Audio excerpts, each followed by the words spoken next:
청취자 여러분 안녕하십니까? 전격 시사 소현정입니다.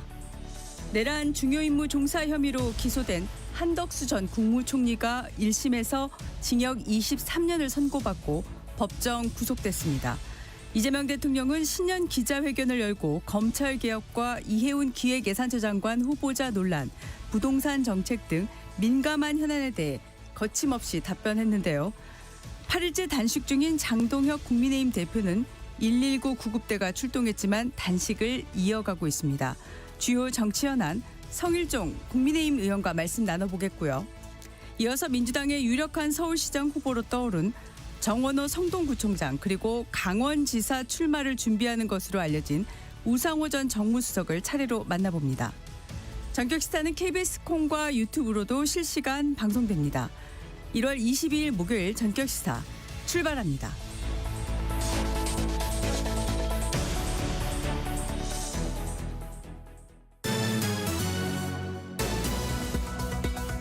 목요일 뉴스 브리핑 시작하겠습니다. 세계일보 연미 기자 안녕하세요. 안녕하세요.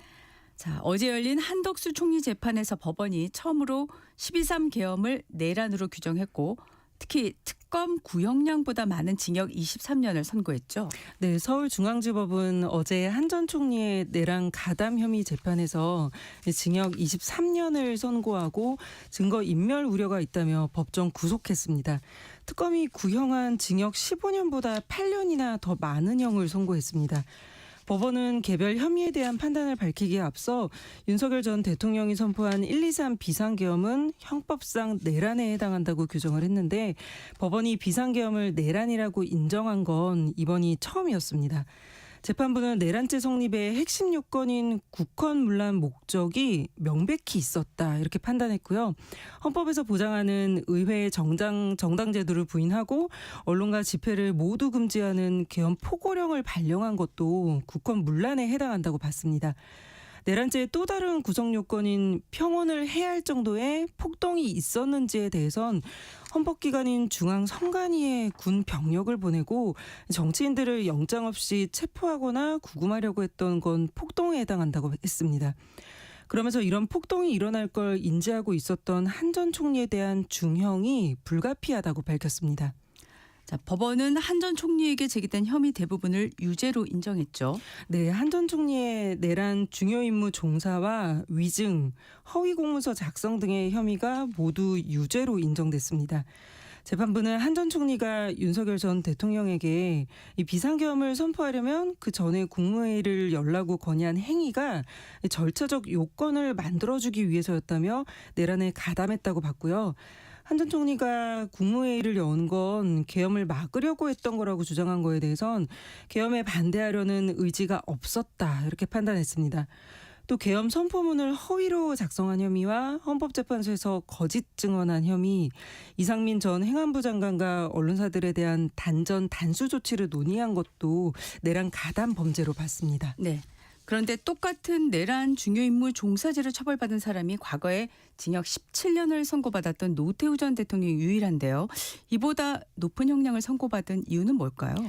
네, 12.12 군사 반란에 가담하고 5.18 광주 민주화운동을 무력으로 진압하면서 내란 목적 살인죄로 처벌받은 사람이 전두환, 그리고 내란 중요임무 종사죄로 처벌받은 사람은 노태우 전 대통령이 지금까지 유일합니다. 그렇다 보니 한 전 총리의 경우 노 전 대통령 재판과 비교가 됐는데 다수의 인명피해가 발생한 과거 사건의 질이 더 나쁘긴 해도 재판부는 일반적으로 이제 쿠데타라 불리는 아래로부터의 내란과 최고 권력자가 국가 권력을 이용해서 헌법을 파괴하는 위로부터의 내란의 성격이 다르기 때문에 과거 사건이 양형을 정하는 데 있어 기준이 될 수는 없다고 했고요. 대한민국의 국제적인 위상이 과거와 비교할 수 없을 정도로 차이가 나는 점도 중형 선고의 배경이라고 설명했습니다. 얼마 전 윤석열 전 대통령이 1심에서 5년형을 선고받은 건 공수처의 체포방해 혐의에 대한 거였고 이보다 훨씬 엄중한 내란 우두머리 혐의 재판은 다음 달 19일에 1심 선고가 날 예정인데요. 내란 가담 혐의에 23년형이 내려진 게 우두머리 재판에 상당한 영향을 줄 거란 분석이 나옵니다. 네. 자, 어제 이재명 대통령은 신년 기자회견을 열었는데 주요 발언을 소개해 주시죠. 네, 이재명 대통령의 신년 기자회견이자 취임 후 세 번째 회견이 어제 있었는데 모두 발언에서부터 검찰개혁 의지를 강조했습니다. 이 대통령은 검찰개혁의 핵심은 검찰 권력을 빼앗는 게 아니라 국민 권리구제가 목표라고 했고요. 검찰이 하도 저지른 업보가 많아서 마녀가 된 거 아니냐, 뭐든지 미운 거라며 개혁 과정이 복잡하고 어려운 건 검찰 탓이라고 했습니다. 보안 수사권은 안 하는 게 맞다면서도 남용 가능성을 없앤다면 예외적으로 허용하는 게 효율적이라며 가능성을 열어뒀고, 통일교와 신천지 등 종교의 정치 개입 의혹에 대해선 나라가 망하는 길이다, 처벌을 강화해서 반드시 뿌리 뽑겠다고 밝혔습니다. 북핵 문제와 관련해선 한반도 비핵화는 해야 하지만 북한이 핵을 포기하겠냐며 실용적 접근을 강조했고요. 남북 간 우발적인 충돌을 방지하고 정치적, 군사적 신뢰를 구축하기 위해 9.19 군사 합의를 복원하겠다고 했습니다. 네. 이해운 기획예산처 장관 후보자에 대해선 문제가 있어 보이긴 한다면서도 본인 얘기를 공개적으로 들어보고 청문회 과정을 본 국민들의 판단을 들어보고 싶었는데 그 기회마저 봉쇄돼서 아쉽다고 했고요. 많은 분들의 관심이 큰 부동산을 잡기 위해 세금 정책을 쓸 건지에 대해선 지금까지는 고려하지 않고 있다. 웬만하면 안 하려고 하고 최대한 뒤로 미루려고 한다고 했습니다. 그러면서 곧 국토교통부가 현실적인 부동산 공급 확대 방안을 발표할 거라고 했습니다. 네. 어제 기자회견 참 길었어요. 네. 국민의힘 장동혁 대표가 통일교 특검과 공천헌금 특검 요구하면서 단식을 지금 8일째 이어가고 있는데, 어제 취임 후 처음으로 국회를 찾은 홍익표 정무수석이 민주당 지도부만 만나고 돌아갔죠.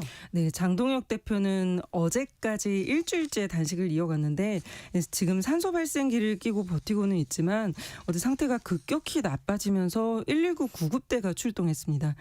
그러나 중진 의원들의 설득에도 여기에 묻히겠다며 단식을 계속하겠다고 버텼고요.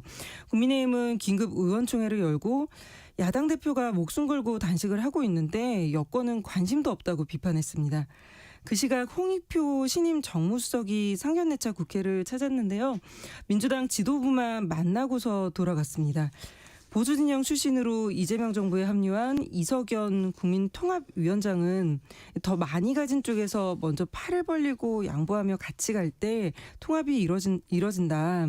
대통령 실장이나 정무수석이 먼저 와서 살펴보고 뭔가 메시지를 전달하는 게 최소한의 예의라고 했습니다.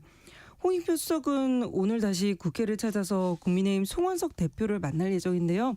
장동혁 대표의 단식 농성장을 찾을지 주목됩니다. 네. 자, 강추위 속에서 건조한 날씨에 바람까지 거세게 불면서 전국 곳곳에서 산불 소식이 잇따르고 있는데요. 먼저 전남 광양 산불 소식부터 전해주시죠. 네, 어제 오후 3시쯤 전남 광양 옥곡면의 한 주택에서 시작한 화재가 강풍을 타고 인근 야산으로 옮겨 붙었습니다. 오늘 자정 기준 진화율은 80%까지 올랐고요. 주민 380여 명이 안전한 곳으로 미리 대피하면서 다행히 인명피해는 없었습니다. 소방당국은 어제 저녁 8시부로 국가 소방동원령을 내리고 밤새 진화 작업을 벌였는데 해가 진 뒤엔 현장에서 헬기를 철수시켰습니다. 당국은 지금 바람이 약간 줄어든 데다 불길 확산세도 어느 정도 꺾인 만큼 오늘 아침부터는 헬기를 다시 투입해서 진화 작업을 마무리할 거라고 합니다. 지금 광양뿐 아니라 어제 저녁 7시 40분쯤 부산 기장군에서도 한 타일 공장에서 불이 난 게 인근 야산으로 넘어갔고요. 오늘 새벽 4시 반 기준 진화율은 65%였습니다. 경기 연천에서도 오늘 새벽 1시 반쯤 야산에서 불이 났는데 다행히 1시간 만에 완전히 불이 꺼졌습니다. 네. 자, 지금 스위스에서 열리고 있는 다보스 포럼은 트럼프 대통령 성토장이라고 해도 과언이 아닐 정도인데, 유럽 정상들은 한 목소리로 미국 비판을 이어가고 있는데 도널드 트럼프 대통령은 계속 유럽을 압박하고 있어요. 네, 이틀 전 스위스에서 개막한 다보스 포럼의 하이라이트는 어젯밤 이뤄진 트럼프 대통령의 연설이었습니다. 트럼프 대통령은 지금 덴마크 영토인 그린란드에 대해 스스로 지킬 능력이 없다면서 미국에 팔라고 압박을 하고 있는데요. 군사적 개입까지 시사하면서 유럽이 집단 반발하고 있습니다. 서로 관세 카드까지 꺼내들면서 갈등하고 있는 와중에 이들이 모두 한자리에 모이는 국제 행사가 열린 건데 있었는데요. 트럼프 대통령은 포럼 연설에서 미국 말고 그 어떤 나라도 그린란드를 안전하게 지킬 수 있는 위치에 있지 않다. 우리는 위대한 강대국이며 사실상 그러니까 사람들이 이해하는 것보다 훨씬 위대하다고 강조했습니다. 그러면서 2차 세계대전 때 미국이 덴마크를 지켰다고 하면서 덴마크는 은혜를 모른다고 주장했습니다.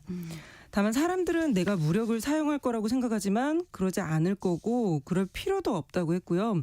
유럽 정상들이 지켜보고 있는 가운데 유럽이 옳은 방향으로 가고 있지 않다고 했습니다. 유럽 정상들도 앞선 연설에서 미국 비판을 쏟아냈는데 프랑스 대통령은 제국주의적 야망이 고개를 들고 있다고 비판했고요. 벨기에 총리는 우리가 분열하면 80년간의 대서양주의 시대, 즉 나토 동맹이 끝날 거라고 우려했습니다. 네. 사실 어제 그 미국 증시에 셀 아메리카 아니냐는 얘기가 나올 정도로 지금 유럽에 대한 보복 관세가 관심이었는데 방금 전 트럼프 대통령이 유럽 8개 나라에 대한 관세를 철회하겠다고 했는데 이거는 이 시각 증시 따라잡기에서 더 자세히 얘기해 보겠습니다. 오늘 여기까지 듣겠습니다. 뉴스브리핑 세계일보 이현미 기자였습니다. 고맙습니다. 감사합니다. 전격시사 듣고 계신 지금 시각은 7시 16분입니다. 이어서 교통정보 전해드리겠습니다. 네, 이 시각 교통정보입니다. 출근길 차량들 조금씩 늘어나고 있지만 아직까지 많이 복잡하진 않습니다. 다만 아침부터 도로 곳곳에서 사고가 많이 발생하고 있는데요. 먼저 호남고속도로 천안 쪽으로 동광주 부근 1차로입니다. 승용차 관련 사고를 처리하면서 현재 동광주 나들목 일대 서행하고 있고요. 중앙고속도로 대구에서 춘천 방향 서안동 부근 1차로에서도 승용차 단독 사고를 처리합니다. 평택 제천고속도로 제천 방향 서안성 부근 갓길에서도 승용차 관련 사고를 처리 중인데요. 이 구간은 여파로 서안성 나들목부터 밀리고 있습니다. 서해안고속도로 양방향 모두 금천 부근에서 서행하고요. 수도권 제1순환고속도로 경기 서쪽으로 판교 방향 서운분기점에서 송내까지 밀리는데요. 더 지나 하기분기점에서는 4, 5차로에 걸쳐 소형 화물차 관련 사고가 났습니다. 영향받아 하기분기점부터 청계터널까지 막힙니다. 경기 동쪽으로 서안안 부근에서도 이동량 늘어나고 있습니다. KBS 교통정보센터에서 박소정이었습니다.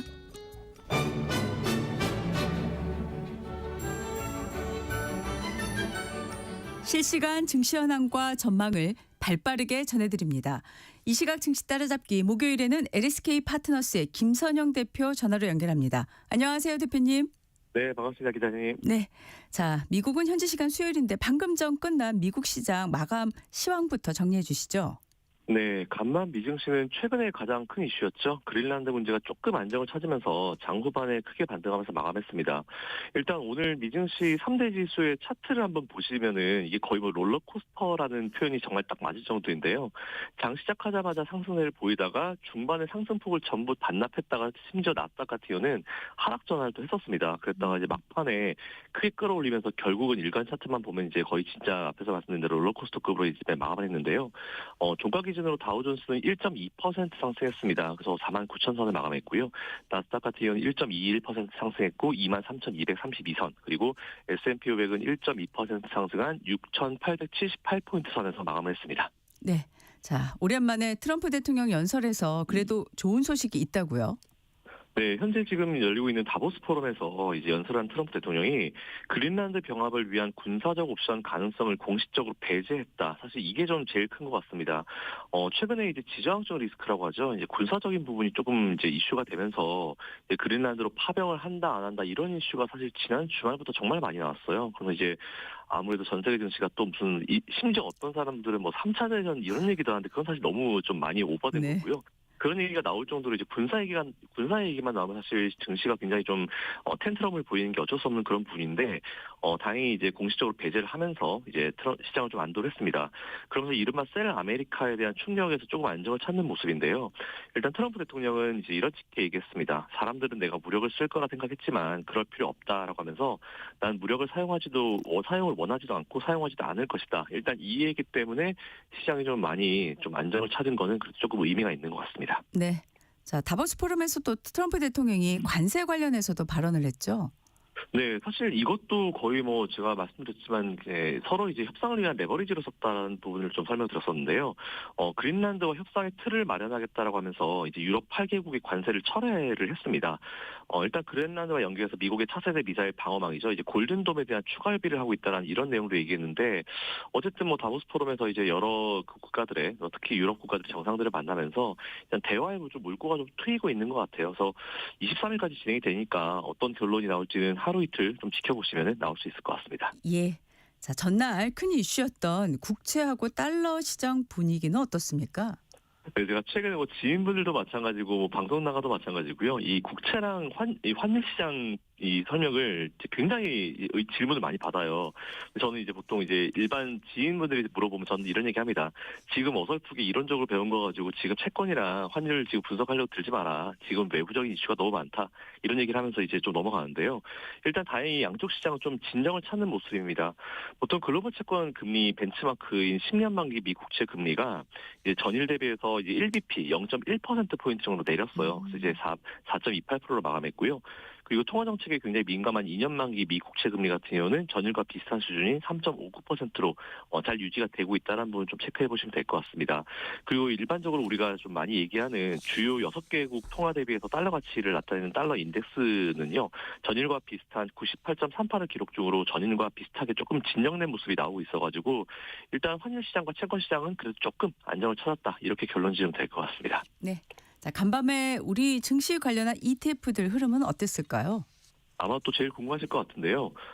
많이 올랐습니다. 일단은 뭐 제가 보통 설명드리는 게 EWI, FLKR 그리고 코르 세 가지를 말씀드리는데 일단 EWI 같은 경우는 보통 블랙락에서 운용을 하고 있고요. 운용 보수가 0.59% 정도 되고 MSCI가 선정한 대형주와 중형주에 이제 추종하는 지수인데 4.23%가 급등했다는 표현이 맞는 것 같아요. 그리고 FLKR 같은 경우는 프랭클린이 운영하고 있는 인덱스인데 3.94% 정도 올랐고요. 그리고 마지막으로 이제 코르 이거는 이제 우리나라 MSCI 코리아 25와 50 지수를 추종하는데 이게 12%가 급등을 했습니다.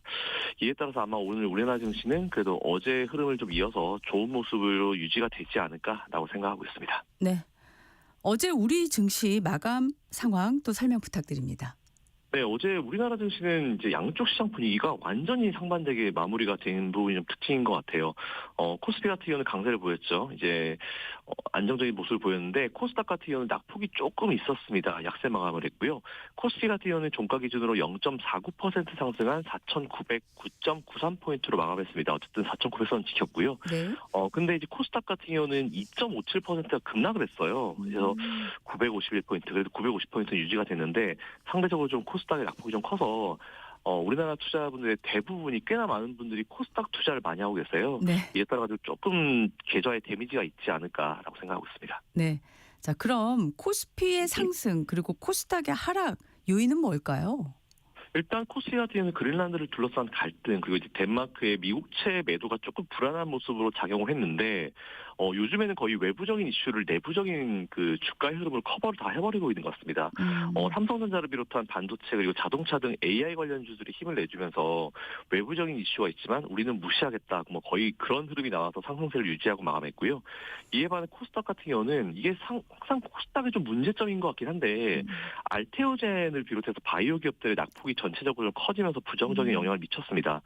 이 밖에 좀 시장을 좀 버텨줘야 되는 입장에 있는 2차전지 관련 업종들도 좀 약세를 보이는 게 부정적인 영향을 미쳤는데 투자 오래 해보신 분들은 아시겠지만 이게 알테오젠 밀렸다고 아무 관련 없는 기업들이 뭐 거의 우리는 하나 이러면서 손으로 같이 밀려버리거든요. 근데 이거는 어쩔 수 없는 우리나라 코스닥 시장의 약점인 부분 중에 하나인 것 같은데 이게 기업별로 지금 코스닥에 있는 이 바이오 제약 기업들도 상황이 다 달라요. 그렇기 때문에 좀 억울하게 밀린 기업들 같은 경우는 오히려 지금 추가 매수, 신규 매수로 삼으실 수 있는 기회지 좀 저는 어제 억울하게 밀린 바이오 제약 기업들이 좀 많다라는 생각을 가지고 있습니다. 네.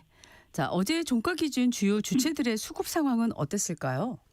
확실히 어저께 삼성전자, SK하이닉스가 좋은 모습을 보인 거 보니까 외국인들이 좀 좋았겠다라고 생각하고 봤는데 역시나 외국인들이 좀 좋았습니다. 거기 기관까지 가세했는데요. 결국은 보면은 어제 시장을 받쳐준 거는 외국인 기관이고 매도를 해서 끌어내린 거는 이제 바이오 제약이 많이 끌어내렸고 매도란 건 유일하게 개인이거든요. 좀 살펴보니까 외국인이 종가 기준으로 4,395억 원을 순매수했고요. 기관도 3,216억 원을 순매수했습니다. 근데 개인들은 거의 1조로 매도했어요. 9,964억 원 매도.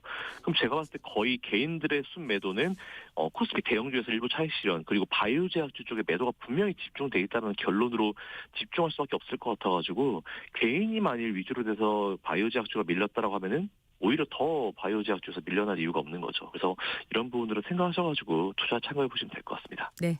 자, 간밤에 NDF 역의 환율은 어땠을까요? 환율도 안정을 찾았습니다. NDF 여객 환율이 1,465.32원으로 전일 대비해서 15.51원이 감소했어요. 물론 이거는 어제 이재명 대통령이 뭐 한 몇 달 있으면은 1,400원대 전후로 좀 안정이 될 것이다라는 그런 내용이 나왔는데 저는 최근에 이제 우리나라에서 이제 미국 가가지고 벤센트 장관이 얘기한 것처럼 서로 양국 간에 뭔가 환율 관련해서 이제 얘기가 좀 오가지 않았을까라는 그런 좀 이제 합리적인 의심을 좀 해보고 있고요. 네. 어쨌든 환율이 안정을 찾는다는 거는 우리에게 긍정적인 소식이니까 오히려 지금 환율이 높은 상황에서 외국인들이 많이 들어오고 있는데 환율이 안정을 찾으면 외국인들이 더 들어올 수 있는 요인이기 때문에 그렇게 치면은 우리나라 증시가 더 강세를 보일 수 있지 않을까라는 그런 이제 생각을 할 수 있을 것 같고요. 일단 그 어저께는 이제 1.05% 정도 원화 강세 기조를 좀 보였습니다. 그리고 어제 우리나라 장중 마칠 때쯤 에도 6.8원 정도 하락했어요. 그래서 1,471원이 어제 종가에 유지가 됐고 NDF 여객환율이 1,465원까지 떨어졌으니까 이것도 오늘 우리나라 증시에는 조금 긍정적인 영향을 미치지 않을까라고 생각하고 있습니다. 네. 자, 마지막으로요. 오늘 우리 증시 대응 방법 좀 전해주시죠. 네, 뭐 별거 없습니다. 항상 제가 말씀드린 대로 뭐 시장이 많이 흔들리면은 그냥 에이 오늘은 아니다 하면서 그냥 본업 집중하시면 될 것 같고요. 오늘 우리나라 증시는 그래도 조금 반등하는 모습을 보이지 않을까라고 생각하고 있는데 오늘 관건은 다른 것보다는 어차피 삼성전자 이런 애들은 잘 갈 거예요. 근데 관건은 바이오 제약주가 어느 정도 반등을 해주는지가 관건이기 때문에 오늘은 아마 종목별로 많이 좀 갈리지 않을까. 억울하게 밀린 바이오 제약급들이 좀 강한 반등이 나오지 않을까라고 생각하고 있으니까 편안하게 투자하시고 올해만큼은 좀 편안한 투자를 계속 이어가시면 될 것 같다는 말씀으로 정리하겠습니다. 네. 이 시각 증시 따라잡기 LSK 파트너스의 김선영 대표와 말씀 나눴습니다. 고맙습니다. 감사합니다. 네, 이어서 오늘의 날씨 알아보겠습니다. 대한민국 중심 채널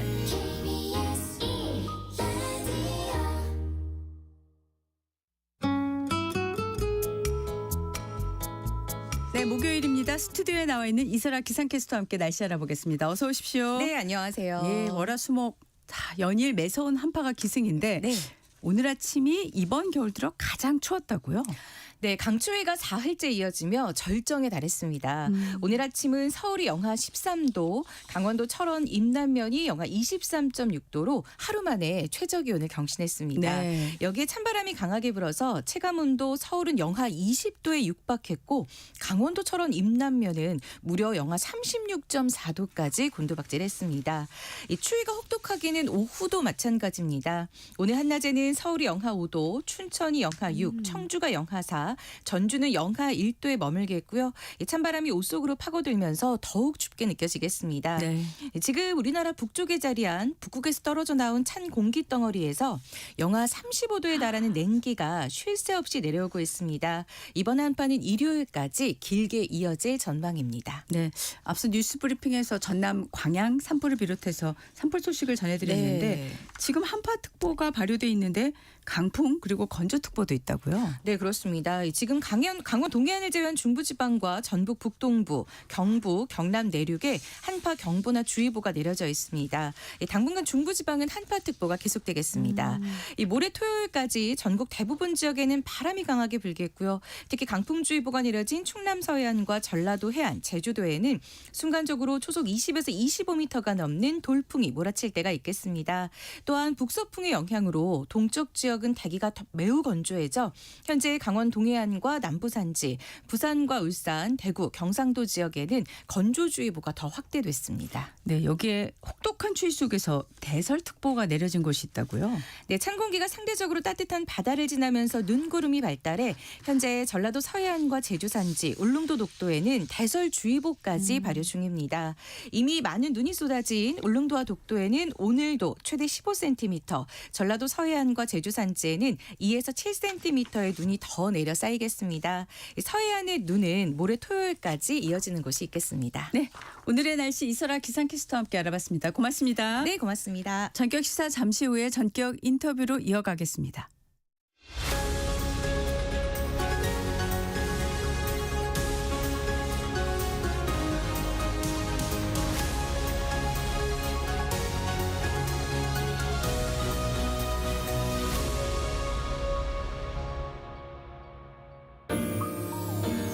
대한민국 중심 채널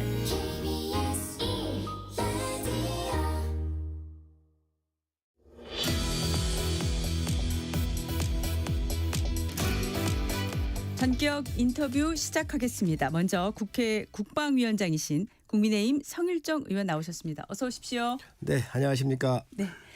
어제 한덕수 전 총리 내란 혐의가 법원에서 인정이 됐는데 내용을 보니까 지금 일단 12.3 비상계엄 선포, 포고령 발령을 내란으로 법원이 받고 특검 구형량 15년보다도 높았어요.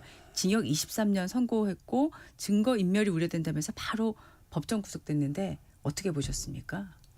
법원의 판단이야 뭐 독립된 사법부의 영역이니까 저희가 뭐라고 얘기하는 건 좀 그렇지 않겠어요? 네. 그렇기 때문에 그 부분은 그냥 법원의 판단이니까 우리가 그대로 수용을 해야 될 것 같고요. 예.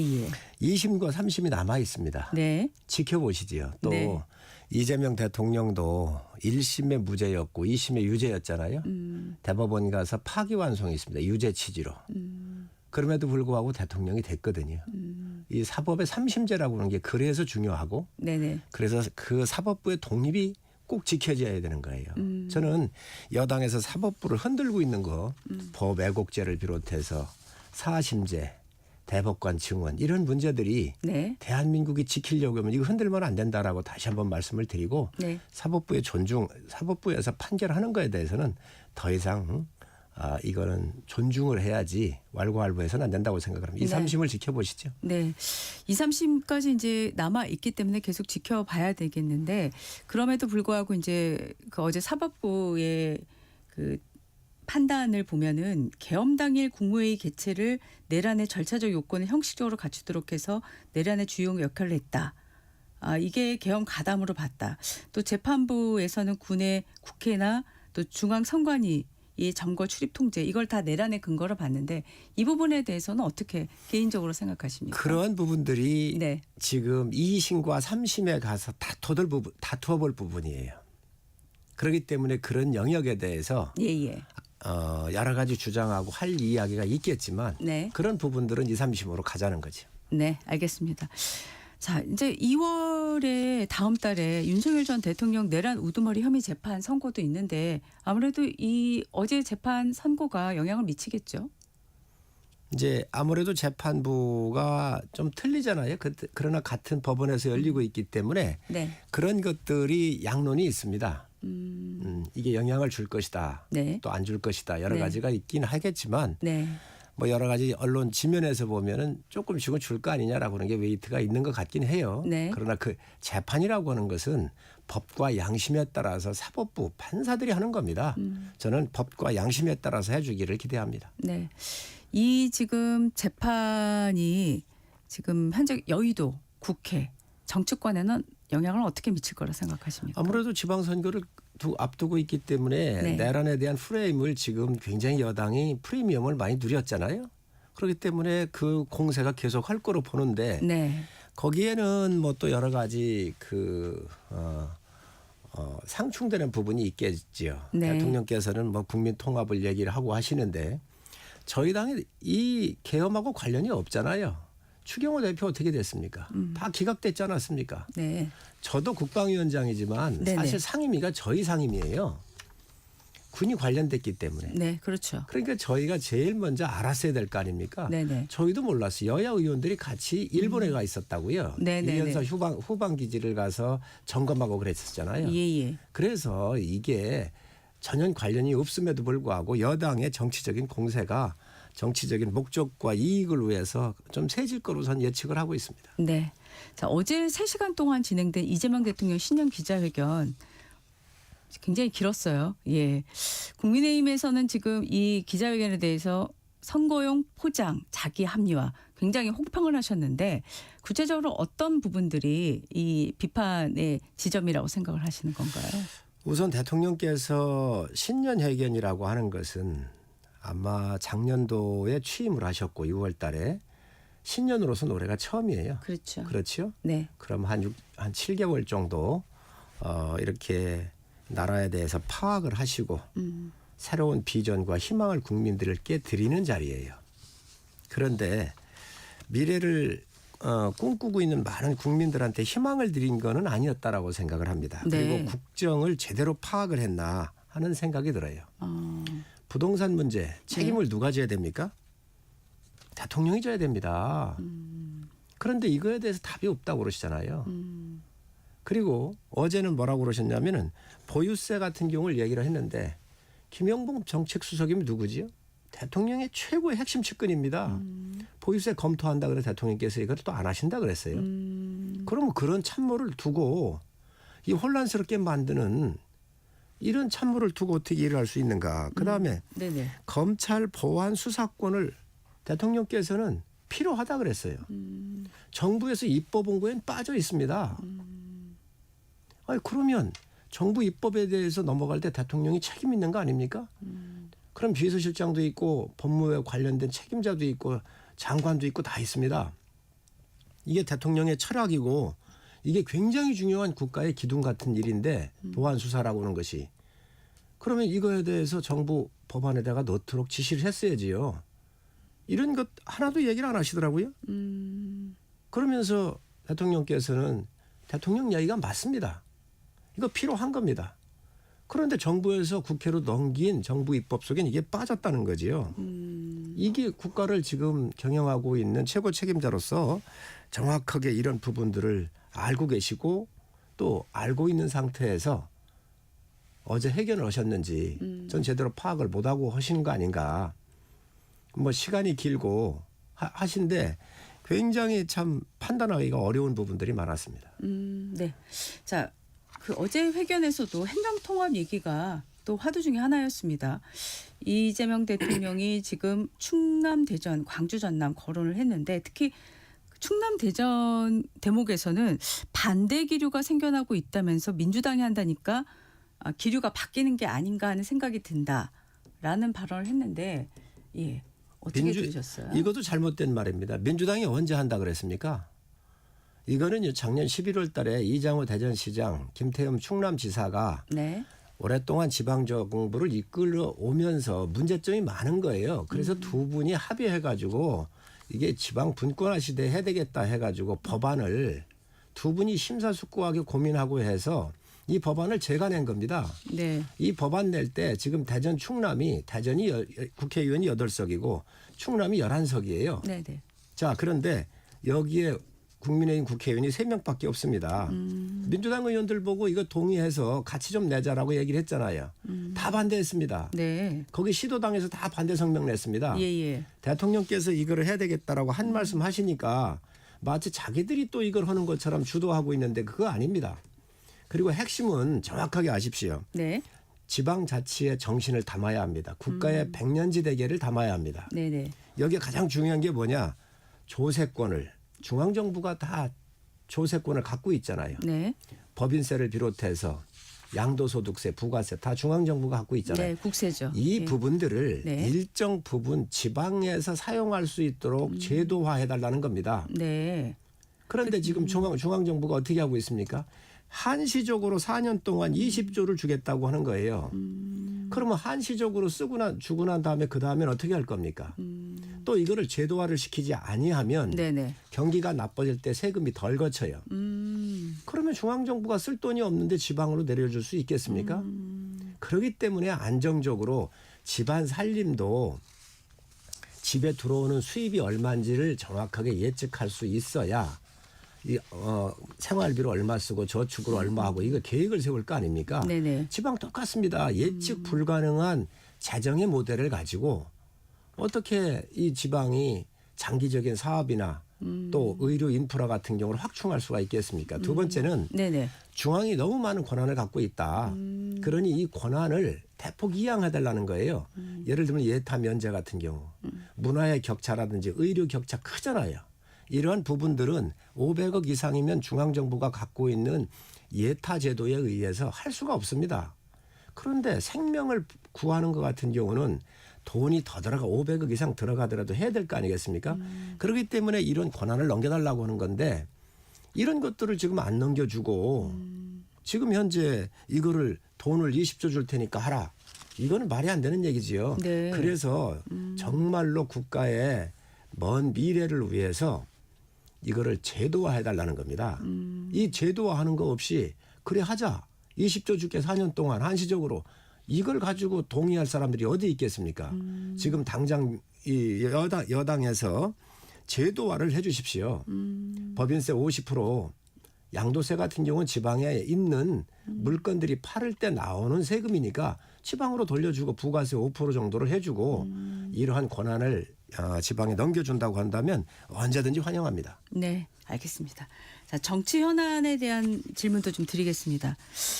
어제 사실 이재명 대통령이 장동혁 대표가 제안한 1대1 영수회담에 대해서 야당을 만나긴 해야 되겠는데 개별 정당과 직거래를 하면 여야 관계가 어찌 되냐. 그러면서 여야 간 대화가 우선이라고 밝혔습니다. 이거 거부라고 읽어야 될까요? 어떻게 봐야 될까요? 그러면 대통령께서는 야당 대표하실 때 왜 8번 이상을 영수회담을 요청을 하셨습니까? 그렇지 않습니까? 지금 민생이 붕괴가 되고 있습니다. 환율, 집값, 부동산 이거 다 알고 계시잖아요. 네. 이거보다 민생이 제일 우선이라면서요. 그렇지 않습니까? 지금 국가 시스템이 붕괴가 되고 있습니다. 정보통신망법 같은 경우 입틀방학법을 만들으니까 미국 국무부에서 이거 관세가 됐든 뭐가 됐든 조치하겠다고 얘기를 하고 있잖아요. 지금 사법부 다 흔들고 있는 게 어디입니까? 여당입니다. 여당한테 아무리 얘기를 해도 야당의 이야기를 안 들어주니 야당 대표가 들어 누워서 단식을 하는 것이고 그러다 보니까 여당을 대표하고 행정부를 대표하고 있는 최고 책임자인 대통령한테 영수회담을 하자고 하는 거잖아요. 그런데 이것을 다시 여야 대화로 풀어라 이렇게 얘기를 한다고 그러면 본인 빠지시겠다는 거거든요. 그러면 대통령께서는 야당 하던 그 짧은 시간에 8번 이상을 요청하셨다니까요. 제가 조사해봤습니다. 네. 그러면 이 논리적으로 맞지 않잖아요. 네. 본인이 본인이 야당일 때는 영수회담하는 게 옳은 것이고 지금 대통령 되니까 나 몰라라. 그런데 지금 민생은 파탄 나고 국가 시스템이 붕괴되고 있는데 야당 대표가 단식을 하는데 안 만나겠다고 하는 게 맞습니까? 단식에 대해서도 한마디 언급이 없었어요. 예상하셨어요? 뭐 그거는 안 하시는 게 맞겠지요. 단식을 하면 우선 뭐 야당 대표의 단식에 뉴스에 올리는 문제인데 그걸 대통령께서 말씀을 하시겠습니까? 지금 8일째 접어들었잖아요. 장 대표 단식이. 지금 어제 보도만 보더라도 상당히 위급한 상황이 이제 있어서 119 구급대도 오고 지금 이런 게 이제 보도로 나왔지 않습니까? 지금 당에서 비상의총 열고 출구 전략 논의한 걸로 보도가 되고 있는데 어떤 얘기가 지금 주로 오가고 있습니까? 이 단식을 여야를 단식하는 거 보니까 너무 차이가 나요. 지금 저희 당의 예를 들면 이정현 전 대표, 네. 또 황교안 대표, 예. 그리고 김성태 대표, 장동혁 대표 이렇게 하고 있고 저는 김성태 대표께서 단식할 때 옆에 있었거든요. 예. 부대표로 했기 때문에 예. 정말로 물과 소금만 먹으면서 하니까 이게 8, 9일 넘기기가 실질적으로 어렵습니다. 그런데 민주당 분들은 뭐 20일, 25일 가도 껐떡이 없어요. 제 상식으로 봤을 땐 있을 수 없는 단식을 그렇게 잘하더라고요. 정말 이게 어떤 게 진심을 담아서 했는지 저는 이해할 수가 없고 또 민주당의 단식을 17일인가 하신 분 같은 경우는 국회 사우나에 와가지고 아침에 헬스장에 와서 오시고 사우나를 하고 다니시더라고요. 이 정말로 단식이라고 하는 게 절박하고 국민들한테 알리는 건데 이렇게 페이크하게 해도 되는가. 저는 그리고 또 담배도 펴요. 담배도 펴요. 저희 지역에서 단식한다고 한 사람이 열하루째인가에 담배 피고 걷는 것도 봤어요. 참 희한한 사람들이 많은 것 같은데 진심을 담아서 해야 한다 이 말씀을 드리고 하면 그런데 장 대표는 정말 진심으로 하고 있습니다. 그래서 산소 포화도도 내려가 있고 네. 굉장히 위험한 상태입니다. 예. 출구라고 하는 것은 뭐 출구가 있겠습니까? 야당이. 무슨 출구가 있겠습니까? 하는 데까지 하고 호소하는 데까지 하고 모든 것을 목숨 걸어서 하는 것이기 때문에 그냥 있는 그대로 이 장 대표가 국민들한테 드리는 말씀에 국민들께서 좀 많이 들어주십사는 말씀을 드립니다. 네, 비상체제 전환 같은 얘기는 없습니까? 지금 당내에서. 지금 이 원내대표가 중심이 돼서 하고 있는 것 자체가 비상체제라고 봐야지요. 네. 그 지금 단식 인재장에 오신 분들 보도가 쭉 있는데 아직 이분들이 좀 와야 되는데 안 온 분도 있는 것 같아요. 어떻게 생각하세요? 그거야 정치하면서 일어나는 일이기 때문에 굳이 와야 되고 안 와야 된다고 구분 짓는 건 좀 바람직하지 않은 것 같고요. 본인들 네. 의사에 따라서 하는 것이죠. 네. 사실 이 단식에 들어가기 직전에 한동훈 전 대표가 당윤리위원회에서 제명 결정을 받았잖아요. 그리고 이제 그 이후에 지난 주말에 사과 영상을 올렸고요. 그 이후부터는 지금 한 전 대표는 공개 행보가 안 보이는 상황인데 한 전 대표 농성장에 좀 와야 되는 거 아닌가요? 단식 농성장에요. 뭐 그거는 뭐 올 수도 있고 안 올 수도 있고 본인의 판단 아니겠습니까? 그런데 한동훈 대표 같은 경우는 사과를 했지요. 네. 그런데 그 사과가 조작이고 정치 보복이다 이렇게 그렇지만 당 대표로 당에 책임졌던 사람으로 송구하다 이렇게 얘기를 하셨거든요. 그런데 이게 조작이고 정치 보복이라고는 말씀을 한 대표가 하셨어요. 네. 그럼 이 조작이라고 한다면 굉장히 큰 사건입니다. 그렇지 않습니까? 그리고 이게 조작이 됐다고 한다면 한동훈 대표한테는 굉장히 큰 정치적인 기회가 될 수 있습니다. 어떻게 공당이 조작할 수 있습니까? 그러니까 이거 같은 경우는 한동훈 대표께서 밝혀야 돼. 본인이 제기한 문제니까. 그래서 한동훈 대표가 아이디를 내놓고 이러이러한 부분이 조작으로 잘못됐다라고 요구를 하셔야 돼요. 네. 그리고 그 기간이 지금 진행되고 있습니다. 그래서 이게 만약에 조작이라고 한다면요. 정말로 심각한 문제고 많은 의원들이 가만히 있을 수가 없습니다. 조작하는 정당이 있을 수 있습니까? 그렇기 때문에 이거에 대해서는 조작임을 한동훈 대표가 밝혀야 된다. 그리고 요구를 해야 된다. 그리고 그 기간 내에 해야 된다. 저는 이건 있을 수 없는 일이라고 생각을 합니다. 네. 지금 신임 청와대 정무수석에 홍익표 전 대표가 임명이 됐는데 어제 민주당 정청래 대표 한병도 원내대표는 만났고 오늘 지금 국민의힘 송원석 원내대표 만날 예정이잖아요. 네. 홍 신임 정무수석이 장 대표 단식 현장 와야 되지 않을까요? 홍익표 수석은 제가 만나보고 그동안 의정활동을 하면서 함께 한 거로 보면 굉장히 결이 곱고 아주 훌륭한 분입니다. 네. 정말 민주당 내에서 찾기 몇 분 안 되는 아주 훌륭한 분이시기 때문에 대화 관계가 어느 때보다도 좋아질 거로 생각을 하는데 글쎄 좀 첫 스텝이 꼬인 것 같아요. 저 같으면 야당 먼저 왔을 겁니다. 네. 단식을 하고 있는데 그렇지 않습니까? 그리고 여당을 가는 게 난 순서적으로 맞는다고 봤는데 첫 스텝이 이게 꼬이지 않았나. 그리고 아마 제가 볼 땐 홍익표 정무수석께서 저 같은 생각을 했을 거예요. 그런데 그 진영 내에서 그걸 반대한 것 같아요. 제 개인적 추측으로는. 네. 자, 이준석 대표는 어제 조기 교육하자마자 바로 단식장을 찾아왔습니다. 그러면서 늦지 않게 공동 투쟁 방안 마련하겠다라고 얘기를 했는데 어떤 방안이 있을까요? 생각할 수 있는 방안이 뭐가 있을까요? 생각을 해보십시오. 지금 민주당의 지금 공천원금 비리가 이게 정청래 대표 얘기대로 휴먼 에러입니까? 시스템에 관련된 문제가 아닙니까? 저는 이거는 완전히 공당의 제1당이 어마어마한 비리에 이게 관련돼 있는 그런 문제입니다. 이게 시스템과 관련된 것이죠. 또 탄원서도 냈다는 거 아닙니까? 네. 그런데 그 김현지 실장한테 갖고 또 윗선으로 보고까지 됐다는 거잖아요. 그런 것들이 녹취록에도 나오고 뭐 여러 가지 이야기의 정황으로 나왔지 않았습니까? 아니 이러한 공천비리 또 통일교 특검 아니 여기에 어떻게 야당의 의원은 잡아놓고 당시에 이게 튀쳐나왔는데 여당의 의원들은 이것은 다 뭉개가지고 지금 수사도 안 받았습니다. 특검에서. 그리고 이 민중기 특검이 민주당에 의해서 임명된 대통령에서 임명된 민중기 특검이 이런 일을 했습니다. 그럼 그 특검을 해야 될 거 아닙니까? 이 민중기 특검 주식을 패가망신을 주식 가지고 장난치는 사람 패가망신 시키겠다고 대통령께서 얘기를 하셨는데 주식 가지고 장난친 사람이 이분입니다. 이런 것들을 특검을 안 하면 어떡하겠어요? 이걸 하자는 겁니다. 이거보다 더 국가를 바로 세우고 공정하게 이 국가를 운영하는데 가장 중요한 거 아닙니까? 이렇게 부패 덩어리에 썩은 내가 진동을 하는데 그냥 놓을 수가 없잖아요. 근데 지금 사실 그 대통령 신년 기자회견을 보면은 국민의힘에서 제안한 통일교 신천지 별개 특검 제안에는 대통령은 왜 따로 해야 되는지 모르겠다. 이렇게 얘기를 했어요. 그리고 종교 이용한 정치 개입은 반란이라는 표현까지 했고요.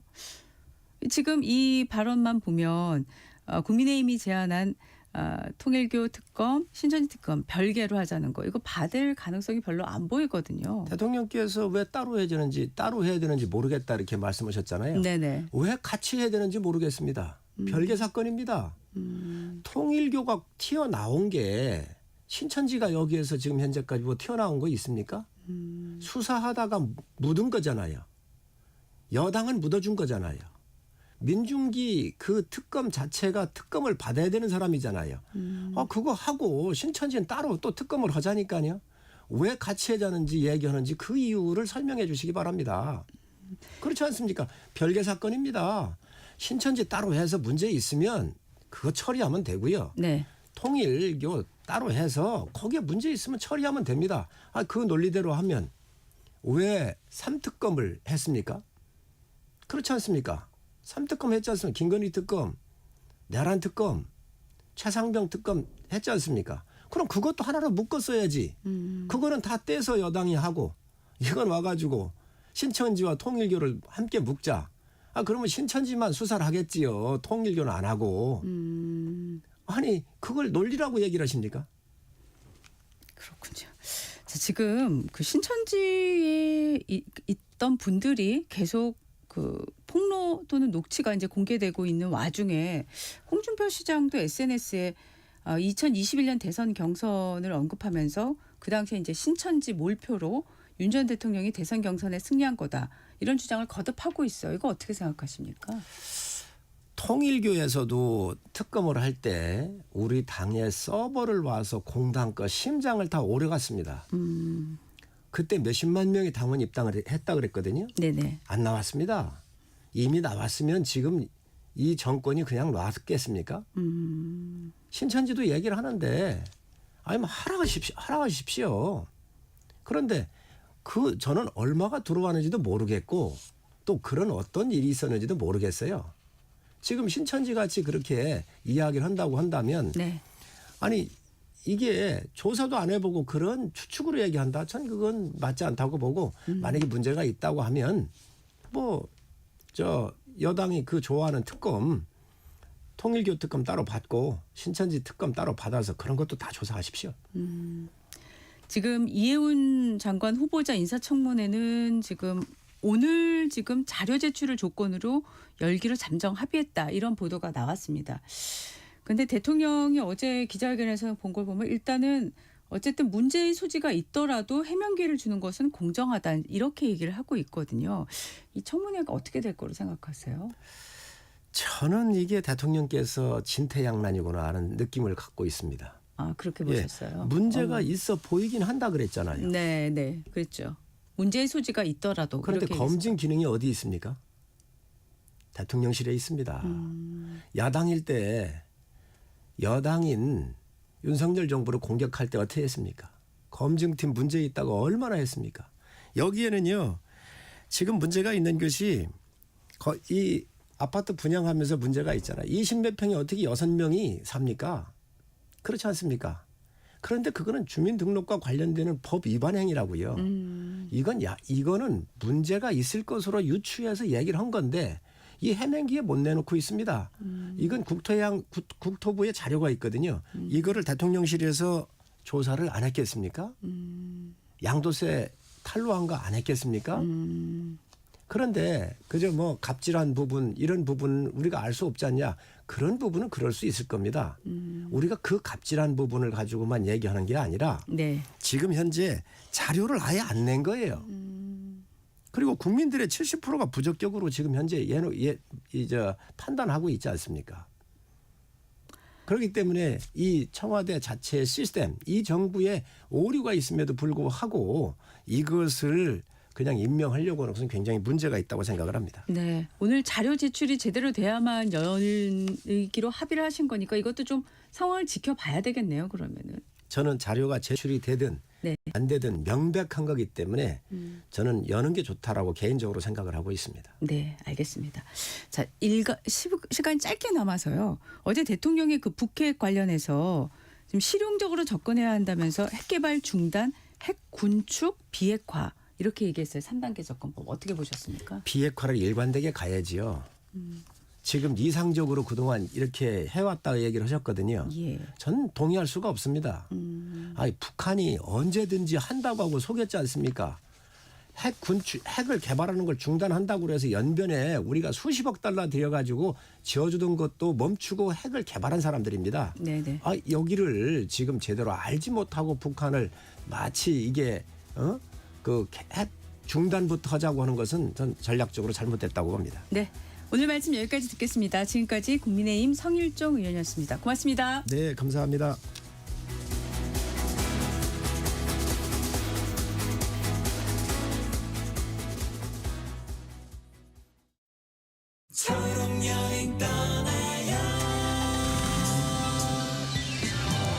안녕하세요. 조정식 FM 대행진 식디 조정식입니다. 오늘 사연은 철수님이 보내주셨어요. 한 번쯤 아들을 보러 가고 싶었지만 휠체어 때문에 군부대까지 가는 게 쉽지만은 않았습니다. 하지만 지난 주말 편의 차량을 지원받아 면회소에 다녀올 수 있었어요. 오랜만에 마주한 아들의 얼굴. 요즘 날이 추워서 걱정이었는데 건강한 모습을 보니까 마음이 놓이더라고요. 이제는 아들이 보고 싶을 때마다 제가 씩씩하게 찾아가 보려고 합니다. 씩씩! 우리 함께 떠나봐요. 어디라도 좋아 좋아. 자 출발해요. KBS 연중 캠페인 초록여행 떠나요는 장애인의 자유로운 여행을 응원하는 기아와 그린라이트가 함께합니다. 고된 하루의 웃음, 안방 1열의 감동, 가장 필요할 때 여러분 곁에. 이 모두가 시청자 여러분 덕분에 가능했습니다. 방송법 개정에 따라 2025년 11월부터 수신료는 전기요금과 함께 고지됩니다. 수신료 내역은 전기요금 고지서에서 확인하실 수 있습니다. 수신료 문의는 KBS 수신료 콜센터 1588-1801로 연락 주시기 바랍니다. KBS는 언제나 여러분의 소중한 일상과 함께합니다. 수신료의 가치를 실현합니다. 여러분의 KBS.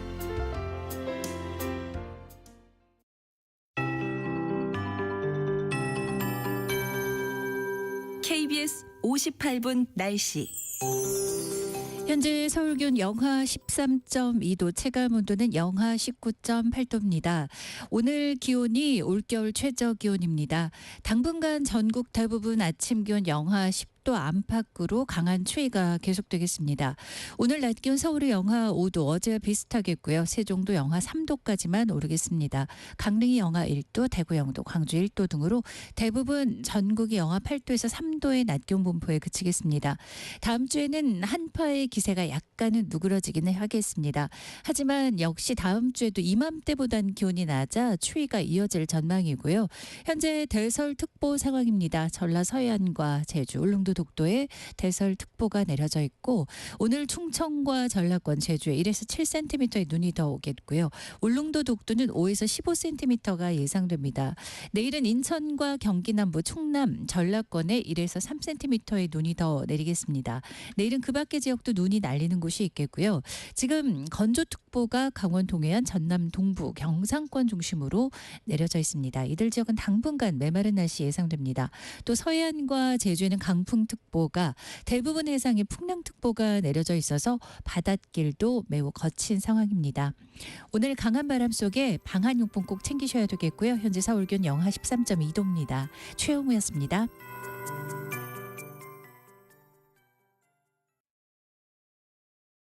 정성을 다하는 국민의 방송 KBS가 8시를 알려드립니다. AM 711kHz, FM 97.3MHz, KBS 1라디오입니다. HLKA.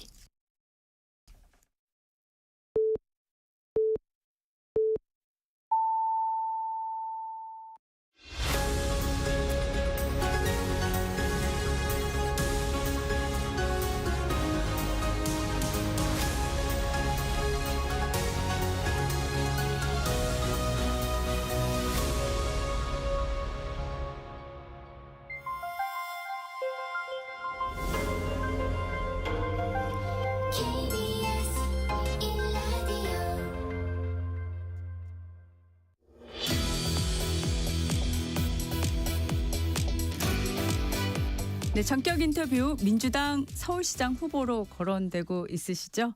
정원호 성동구청장 나오셨습니다. 어서 오십시오. 네, 안녕하세요. 정원호입니다. 네, 성동구청장이신데 지금 서울시장 후보로 제일 많이 거론되시는 분 중에 한 분이시라 이 질문부터 시작해야 될 것 같아요. 네.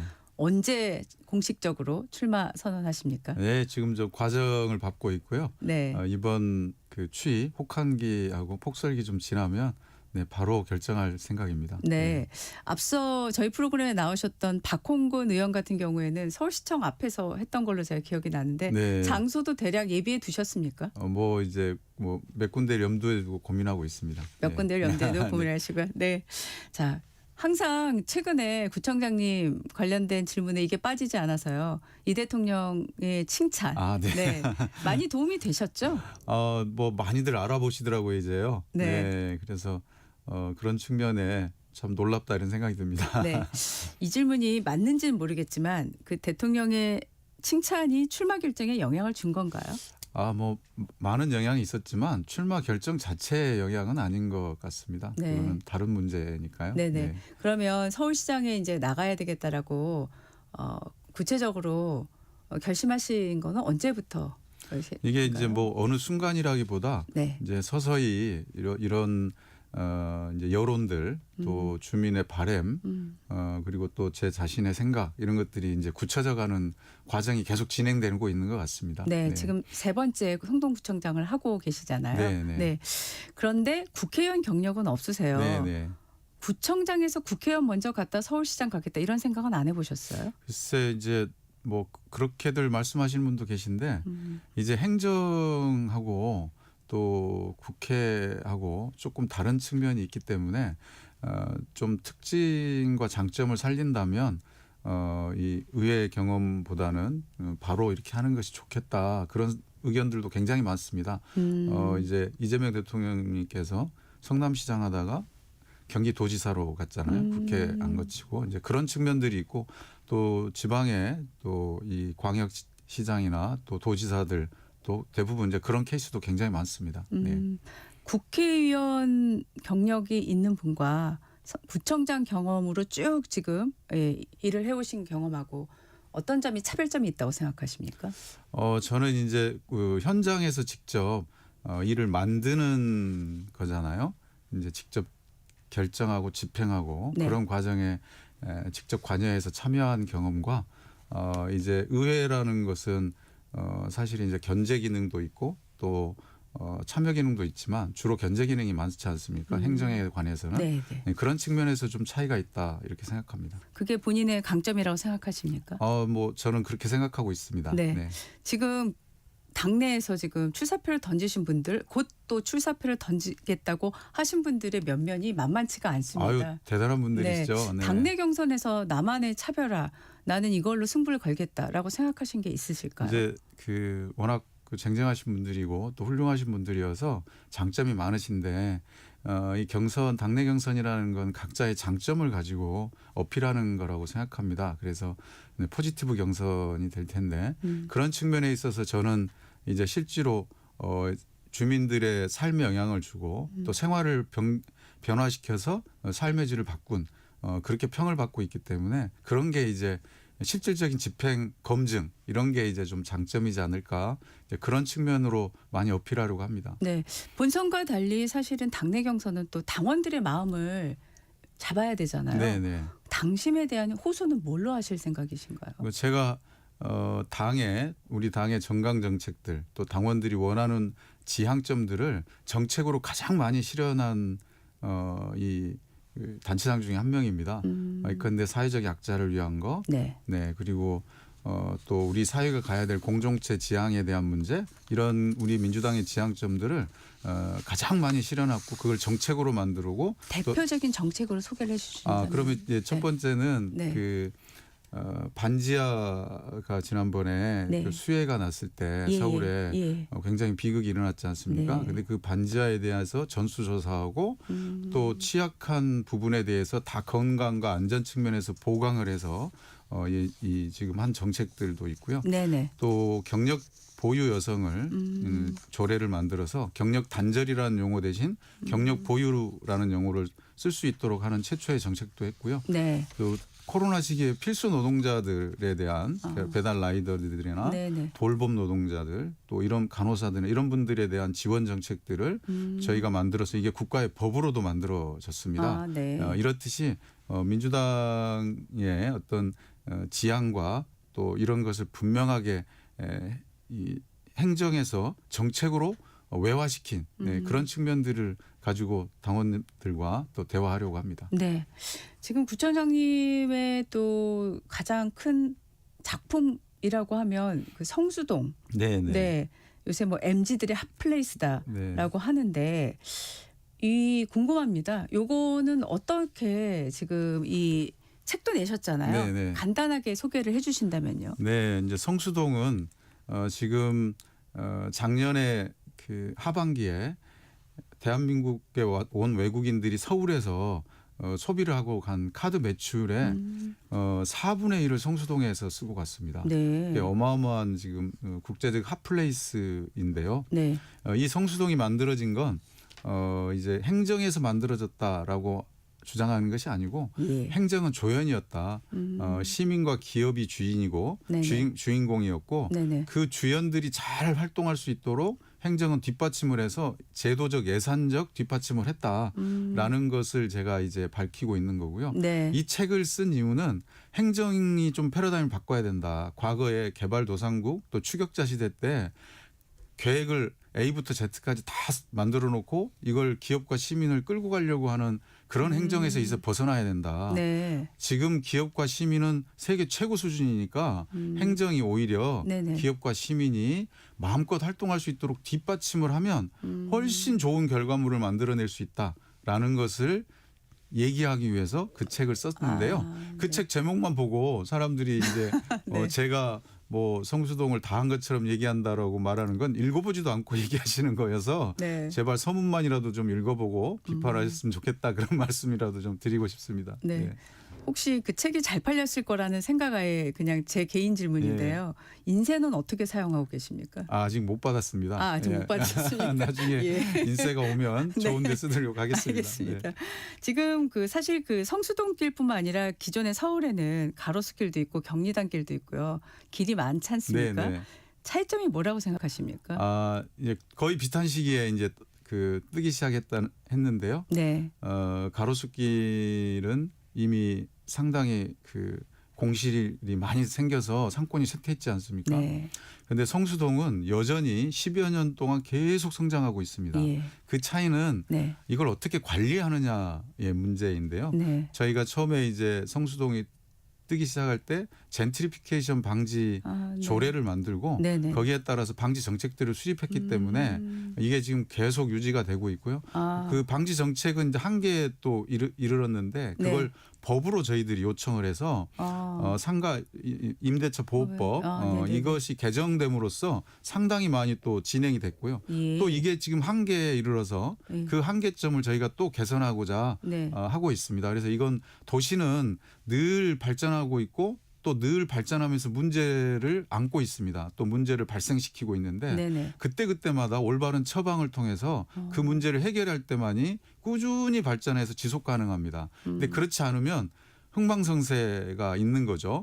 그래서 이렇게 흥했다가도 쇠퇴할 수 있습니다. 그래서 이것에 대한 도시 정책에 대한 철학과 또 개입 이런 것이 필요하다고 생각합니다. 예, 사실 그 2015년도에 전국 최초로 임대료 상승으로 원주민이 밀려나는 현상을 젠트리피케이션이라는데 거기에 대한 방지 조례를 만드셨는데 사실 그 후에 보면 저는 정확한 임대료 가격은 모릅니다만은 네네. 많이 올랐을 수밖에 없는 상황이잖아요. 그렇죠. 네네네. 그래서 사실 이 조례가 잘 지켜지고 있는지가 궁금했어요. 네. 네. 이 조례는 초창기에 법이 개정되기 전에 네. 또 법이 없을 때 아무도 손을 안 댔지만 저희가 이걸 행정에서 개입해서 해결할 수 있다라는 걸 보여드린 거거든요. 네. 그리고 나서 한 3, 4년간 이걸 잘 컨트롤 돼 왔고 그러면서는 이제 구조적으로 하기 위해서 법을 개정하자는 운동을 해서 그 법을 개정시켰죠. 그래서 이제 많은 부분 그래서 연간 임대료를 5% 이상 못 올립니다. 네.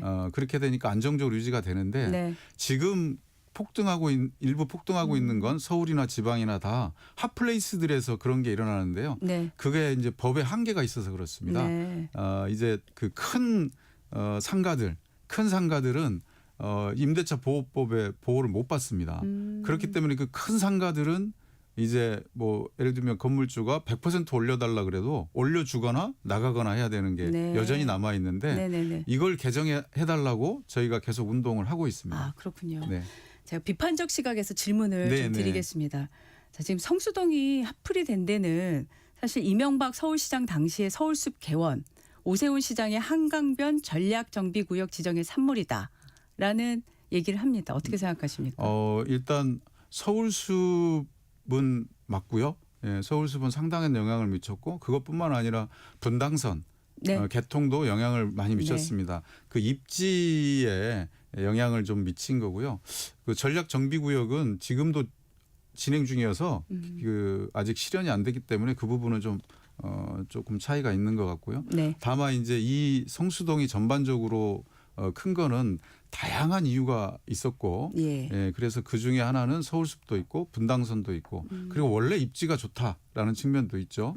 그런 측면들이 아우러졌는데 제가 이제 그걸 그 성수동이라는 책의 앞부분에 그런 내용들을 다 적어놨습니다. 성수동이 뜰 수 있었던 객관적 조건은 이런 게 있었고, 네. 그리고 거기에 더 중요한 건 네. 성수동을 알아보고 찾아온 이제 그 로컬 크리에이터들이 먼저 존재했습니다. 전문가들이 네. 시민들이죠. 네네. 이제 그런 분들이 뭐 대림 창고나 예컨대 또 소셜 벤처나 이런 것들을 만들어서 이제 막 그 시작하려고 하는 맹아들이 있었고요. 예. 예, 근데 이제 저희가 그분들이 열심히 잘 활동할 수 있도록 그분들과 끊임없는 대화를 통해서 뒷받침을 해주고 뭘 해드렸으면 좋겠냐 하면 뭘 좀 해주면 좋겠다 하면 그걸 해드리고 그러면서 이제 그거에 관심 있는 분들이 모여서 지금의 도시재생도 만들고 소셜벤처도 만들고 이러면서 붉은 벽돌 거리도 만들고 이러면서 지금 성수동이 떴는데요. 그게 제도적 예산적 뒷받침이 됐기 때문에 가능한 일이었는데 그것보다 더 중요한 건 그렇게 알아보고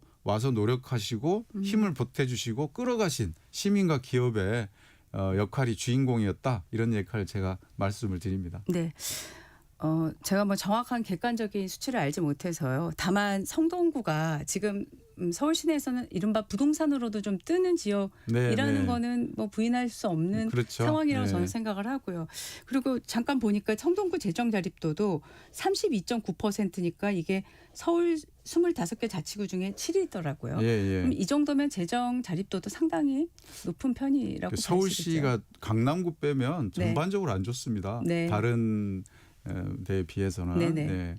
그래서 이 재정 자립도가 30%대라는 건 이건 50%대는 넘어야 이런 정도로 행정을 할 수 있는데 네네. 이게 서울의 이 자치구들이 다 어렵다라는 것에 좀 대표적인 거고요. 네네. 저희 성동구는 이제 과거 10여 년 전에는 좀 낙후된 이미지였잖아요. 네. 그런데 이게 지금 계속 성수동에 하플도 있고 또 금호옥수동이나 왕십리 이게 주거 개선 사업이라든지 또 전반적으로 생활 밀착 행정 이런 걸 통해서 삶의 질이 좋아지고 생활 여건이 획기적으로 개선이 됐습니다. 그래서 10년 전에 성동 구민들의 거주 환경 만족도가 50%대였는데 지금은 90%대로 향상이 됐는데 이른바 마용성 이렇게 불리고 있지 않습니까? 네.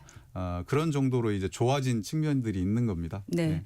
그런데 이제 이 25개 중에 하나인 성동구의 구청장으로서 이렇게 좋은 행정의 결실을 내고 있는데 네. 이게 과연 25개의 자치구를 아울러야 하는 네, 네. 서울시장이 됐을 때 과연 이만한 행정의 결과물을 낼 수 있겠느냐라는 네, 부분에 대해서는 어떻게 생각하십니까? 일단 맡은 일을 잘하면 더 큰 일도 맡을 수 있는 거죠. 네. 그리고 어떤 기본이 든든하다면 어떤 응용 동작도 할 수 있듯이 응용 문제라든지 범위가 넓어진 문제들에 대해서는 뭐 충분히 가능하다 이런 생각을 하고 있습니다. 다만 이제 그런 그 맡은 일도 잘 못하는데 한다고 하는 건 문제가 있겠지만 그렇게 보면 좋겠다 이런 생각이 듭니다. 네. 지금 오세훈 서울시장의 정책에 대해서 이제 비판하신 내용들이 있어서요. 네네. 일단 종묘 주변 개발, 한강버스 사업. 자, 만약 서울시장에 당선되시면 이 두 사업은 어떻게 하실 생각이십니까? 한강버스는 이건 이제 가정하에 말씀드립니다. 네. 한강버스는 안전성을 먼저 검토를 하겠습니다. 국내 최고 전문가들과 또 전문 기관들과 함께해서 이 한강버스가 과연 안전한지 여부에 대해서 전면적인 이 제로에서부터 시작하는 검증이 있어야 될 것 같고요. 네. 그 검증을 해서 안전하지 않다라는 게 나타나면 바로 그건 매몰시켜야 됩니다. 비용이 아무리 들어도. 그러나 검증을 해서 보안에서 안전이 담보된다면 네. 이거는 이제 활용을 해야겠죠. 어떤 식이든 활용을 해야 될 텐데 이미 수많은 세금이 들어갔기 때문에 활용을 하는 데 있어서 이 손실을 최소화하는 방향으로 활용을 하겠다. 그런 계획인데요. 네. 그래서 일단 관광용, 그러니까 교통용은 일단 힘든 거라고 판단이 된 거니까 네. 관광용이라도 해서 손실을 최소화하겠다는 건데요. 네. 전제는 안전입니다. 네. 안전하지 않으면 그건 매몰시키는 거고 네. 네. 안전하다면 손실을 최소화하는 방향으로 운행하겠다라는 네. 게고요. 종묘는 이건 간단한 일이었습니다. 제가 몇 달 전에 이 종묘 논쟁이 있을 때 세계유산 영향 평가 받고 개발하면 된다라고 하는 그 행정적인 시각에서 정확하게 말씀을 드렸는데 결국 지금 그걸 받을 건가 말 건가로 귀착이 되고 있잖아요. 네. 벌써 몇 달이 지났습니다. 사실 그때 받았으면 지금 상당히 진행이 됐을 겁니다. 이거 받으면 빠르면 6개월, 평균 한 1년이면 해결할 수 있습니다. 그래서 저는 이 문제를 세계유산 영향평가를 받아서 관련 이해 당사자들, 종묘와 관련된 이해 당사자들, 또 토지주들, 그리고 인근에 있는 주민들 이런 의견들을 다 모아서 균형점을 찾으면 되는 거거든요. 그 제도가 세계유산 영향평가입니다. 그걸로 해서 개발을 하면 되는 건데 네네. 지금 그걸 거부함으로써 오도가도 못하고 아무것도 진행 못하고 있고 그래서 이제 그 토지주들은 토지 매각하겠다 심지어 이런 얘기까지 하고 있지 않습니까? 네. 이건 행정이 빚은 참사입니다. 알겠습니다. 지금 서울 집값 문제가 뭐 계속 저희도 다룰 수밖에 없는 주제가 됐는데 최근에 보면 부동산 공급 부족, 가격 급등 사태를 놓고 오세훈 시장하고 설전을 네. 벌이셨어요. 네. 오세훈 시장이 토지거래 허가제를 해제했다가 35일 만에 번복하고 이런 과정이 집값 급등의 직접적인 원인이다라고 지적을 하셨는데 당시 구청장님께서 서울시장이었다면 어떤 정책을 펼치셨을까요? 네, 이제 그 서울시 주거 정책의 총책임자는 서울시장 아닙니까? 예, 서울시장은 그렇다면 아파트의 공급과 수요 이걸 관리를 해야 됩니다. 그래서 공급이 지금 계속 줄어들고 있다고 하는 것을 파악하고 있었을 테고 과거에 비해서 계속 매년 줄어왔거든요. 네네. 특히 이제 작년은 더 줄었고 올해도 줄고 있는데 그렇다면 수요 관리를 해야 된다라는 것이 기본 아니겠습니까? 공급이 줄었으니까 수요들 관리를 해야 된다라는 건데 그 수요 관리 정책이 바로 토지거래 허가제였거든요. 그래서 수요를 관리하기 위해서 중요한 지역들을 토지관리 토제로 관리를 하고 있는데 이걸 풀어버리신 겁니다. 거의 즉흥적으로 풀었다고 생각하거든요. 저는 공급이 줄고 있는데 수요 관리를 풀어버렸다는 건 이건 정상적인 어떤 행정 체계로는 있을 수 없는 일이죠. 네. 예. 공급이 주는데 수요를 늘리는 걸 한다? 이건 말이 안 되지 않습니까? 집값을 올리기 위한 의도였다면 모를까? 그런 측면에서 보면 이게 굉장한 이 판단 미스고 그 판단 미스 때문에 바로 수요가 폭발하면서 집값이 폭등하니까 반대로 35일 만에 토호제를 확대했습니다. 그러니까 풀었다가 확대했다가 이거 완전히 번복이죠. 이 주거 정책이든 모든 정책은 일관성이 있어야 됩니다. 특히나 이 아파트 서울에 있어서 이 주거는 소비재뿐만 아니고 이거는 자본재 성격, 즉 투자재 성격이 있기 때문에 기대심리 관리가 엄청나게 중요한 문제인데 기대심리를 관리하기 위해서는 일관적인 정책의 흐름을 보여줘야 됩니다. 그러니까 정책 담당자들은 일관적 시그널을 보여줘야 돼요. 내 이 주택 관리를 안정적으로 하겠다라는 시그널을 보여줘야 되는데 완전히 엇박자를 내면서 이걸 집값 폭등 사태를 몰고 왔죠. 그때는 아무것도 안 했어야 됩니다. 예, 그냥 그대로 일관적으로 우리가 이 아파트 값을 안정적으로 관리하겠다라는 신호를 일관적으로 보냈어야 되는데 그 신호를 바꿔버린 거거든요. 그래서 이 사태가 일어난 겁니다. 네네. 예. 지금 2026년 1월 시점에서요. 네네. 지금 서울 시내 전 자치구가 다 토지거래 허가구역으로 묶여 있는 네네. 상황입니다. 지금 이 상황에서 부동산 정책은 그럼 서울시에서는 뭘 해야 된다고 생각하십니까? 지금 제일 중요한 건 일관적인 입장을 보여주는 건데 그 일관적인 입장은 정부와 서울시가 한 목소리를 내야 됩니다. 여기서 엇박자를 내면 이 심리 상태를 또 흐트리거든요. 기대 심리 상태를. 그래서 시장은 혼란이 오면 폭등으로 가게 돼 있습니다. 그래서 이 문제에 대해서 서울시가 어떤 의견을 갖고 있든 간에 중앙정부와 협의해서 한 목소리를 내야 되고 서울시의 입장이 있다면 중앙정부를 설득해서 한 목소리를 내기 위한 노력을 해야 됩니다. 공개적으로 할 게 아니고 이건 정책 당국자들이 한 라인을 통해서 긴밀히 협의해서 의견을 하나로 보고 일관적으로 그런 의견을 제시해야만 이 가격이 안정화될 수 있다 이렇게 생각합니다. 지금 주로 수요 측면에서 얘기를 했는데요. 공급 측면에서는 어떤 보관을 갖고 계신가요? 공급을 늘려야 하는데 네. 그 늘리는 방법에 대해서도 지금 국토부와 서울시가 엇박자를 내면 안 되거든요. 네. 예, 그래서 그런 문제도 긴밀하게 협의해서 국토부에서 지금 갖고 있는 권한하에서 지금 준비하고 있는 것과 서울시에서 권한하에서 준비하고 있는 것들을 서로 협의해 가지고 최선의 방안을 찾아서 함께 발표를 해야 된다. 그래야 시장을 안정적으로 끌고 갈 수 있다라고 생각합니다. 지난번에 각각 발표를 했잖아요. 네. 그래서 시너지를 못 냈는데 이번에는 함께 그런 부분들이 모아져서 발표가 돼야 된다. 이렇게 생각하고 있습니다. 네. 교통과 관련해서 최근에 서울 시내버스 파업이 있었잖아요. 근데 지금 이번에 그 파업에서 이틀간 파업을 종료해서 나오는 협상 결과를 듣고 여러 가지 얘기들이 나오는데 그중에 하나는 지금 준공영제, 그러니까 시내버스 적자를 지자체 예산으로 보전을 해주는데 제가 자료를 잠깐 찾아봤을 때 정확한지 모르겠습니다만 서울 시내버스 적자가 연간 6천억이라고 나오더라고요. 네네. 결국 지자체 예산은 세금이잖아요. 네, 그렇습니다. 시내버스 적자를 언제까지 서울 시민들의 세금으로 메워줘야 되느냐에 대한 지적들이 계속 나오고 있는 걸 잘 아실 거예요. 준공영제에 대해서는 어떻게 지금 생각하고 그 계십니까? 문제에 대한 이번에 네. 파업 있을 때 그 문제 제기를 가장 먼저 한 게 이제 공개적으로 한 건 제가 한 거죠. 네. 예, 그래서 시내버스 준공영제 이제 그 어떤 역할을 다 했다. 다 하다 못해 이제 오히려 많은 손실을 끼치고 있으니 이거 네. 손 봐야 된다. 네. 땜짓을 처방할 게 아니고 근본적으로 손을 보자라고 이번에 이제 제기한 게 제가 공개적으로 제기했고 많은 분들이 거기에 호응을 해줬습니다. 그래서 이걸 이제 앞으로 뭐 토론회도 개최하고 그렇게 해서 이제 보완책을 내갈 건데요.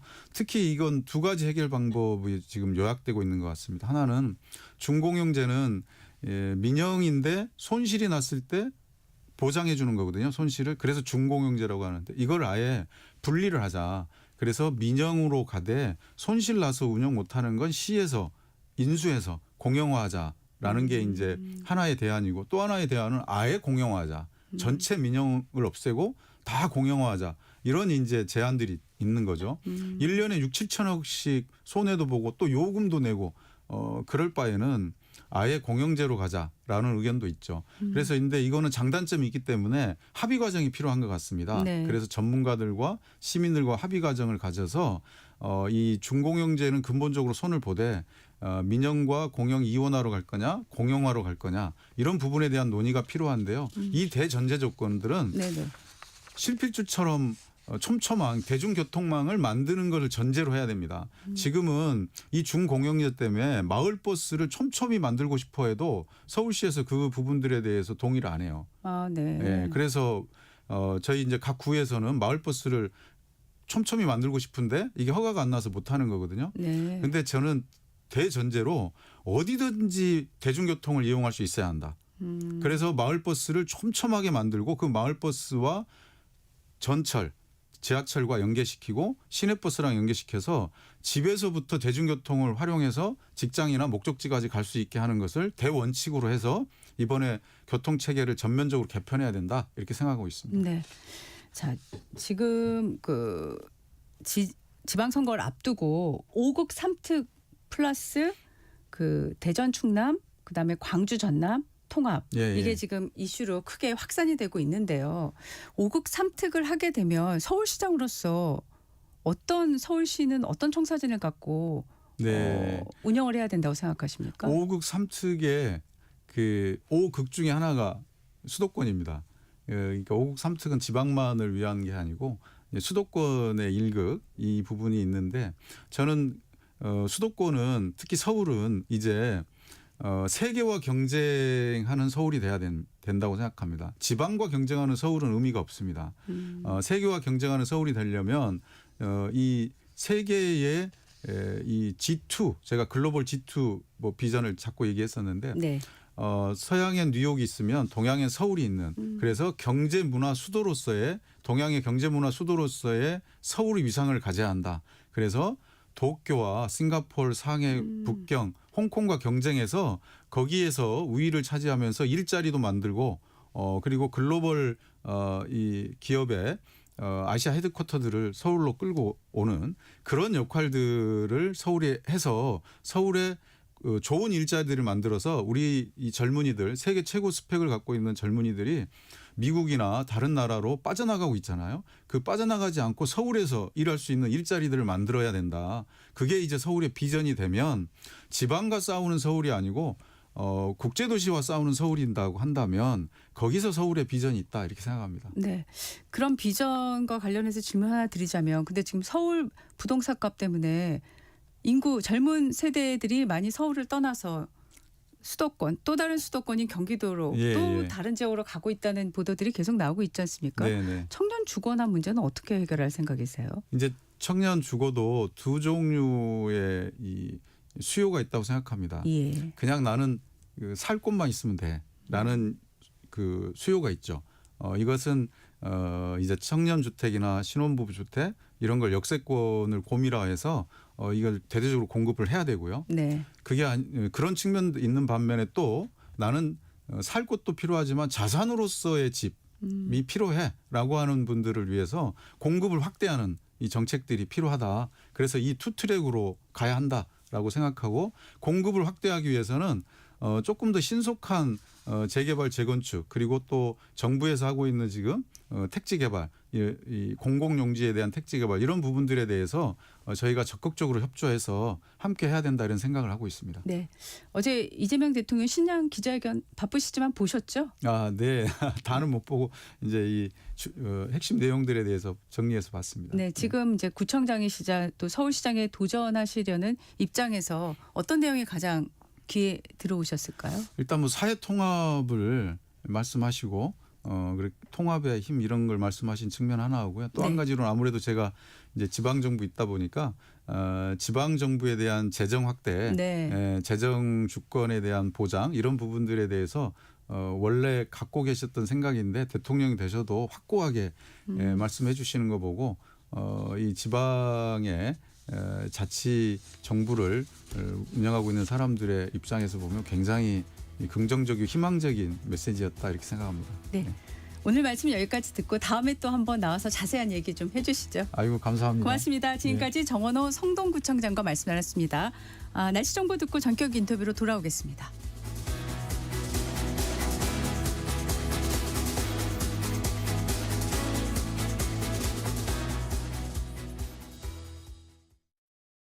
잠시 후 8시 반부터 일부 지역국에서는 해당 지역 방송을 보내드립니다. 워렌 버핏은 가치 투자, 필립 피셔는 성장주 투자, 피터 린치는 장기 투자. 방법은 달라도 목표는 하나. 성기영의 경제쇼가 성공의 길로 안내합니다. 깊이 있게, 명쾌하게, 지금 이 시대 경제에 관한 모든 것을 알려드립니다. 평일 오후 4시 5분 성기영의 경제쇼와 함께하십시오.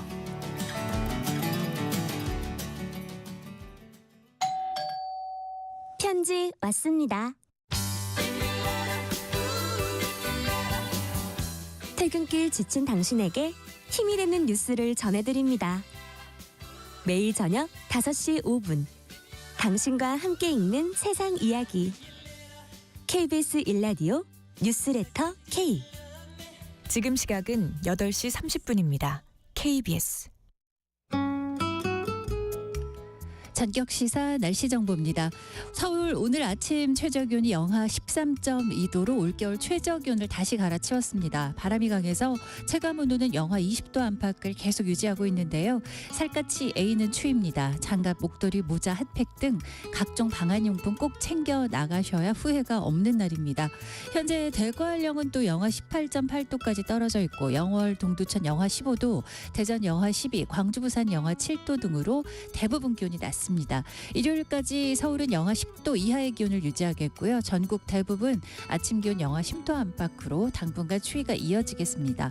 오늘 낮 최고 기온 서울이 영하 5도, 세종 영하 3도, 강릉 영하 1도, 대구 0도, 광주 1도에 그치겠습니다. 다음 주에 한파가 조금은 꺾이긴 해도 이맘때보다는 기온이 낮아서 당분간 추위가 이어지겠습니다.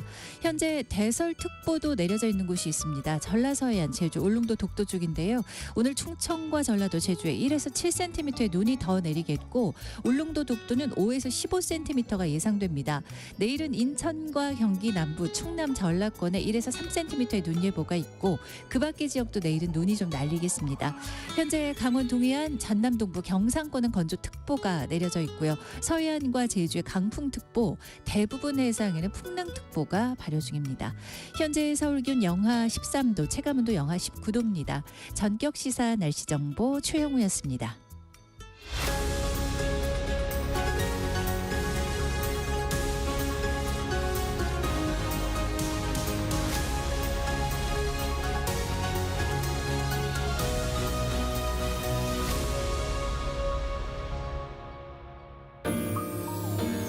대한민국 중심 채널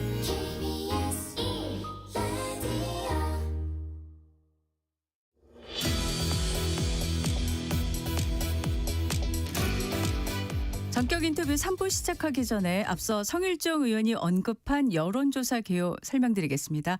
여론조사 업체 조원 C&I가 스트레이트 뉴스 의뢰로 1월 10일부터 12일까지 사흘간 전국 만 18세 이상 남녀 2,001명을 대상으로 진행한 조사 결과입니다. 자세한 사항은 중앙선거여론조사 심의위원회 홈페이지를 참고하시면 되겠습니다. 네, 이번엔 우상호 청와대 전 정무수석 모셨습니다. 어서 오십시오. 네, 안녕하십니까. 네, 오랜만에 뵙고요. 네. 네. 200일간이죠. 정무수석으로 지내신 기간에. 날짜는 안 따져봤습니다만 한 7개월 한 보름쯤 된 것 같습니다. 네. 많은 일이 있으셨을 것 같은데 자, 다 마치시고 난 소회 한마디 해주시죠. 글쎄 처음에 진짜 뭐 직원 한 서너 명 있고 뭐 컴퓨터도 제대로 설치 안 된 형편에서 시작을 해서 되게 암담했는데 네. 어쨌든 7개월 넘게 일하고서 이제 나라가 많이 정상화됐다 이런 보람을 느끼고 그만두게 돼서 다행입니다. 다행이라고 생각하시는군요. 네. 정말 처음에 착 이렇게 취임했을 때 대한민국이 멈춰 있구나. 큰일 났다. 이런 위기의식이 굉장히 컸거든요. 네네. 경제도 마이너스로 곤두박질 치고 국민들 마음도 되게 이렇게 뭐랄까요, 휑한 느낌. 야 이거 이 앞으로 이걸 어떻게 헤쳐나가야 되지 이런 마음으로 시작했는데 지금은 뭐 어쨌든 국민들에게 평범한 일상을 되돌려 드리고 또 작은 희망이나마 만들어 놓았다 이런 생각이 듭니다. 네. 사퇴 후 언론 인터뷰 저희가 처음이라고 해도 맞는 건가요? 처음입니다. 네. 네.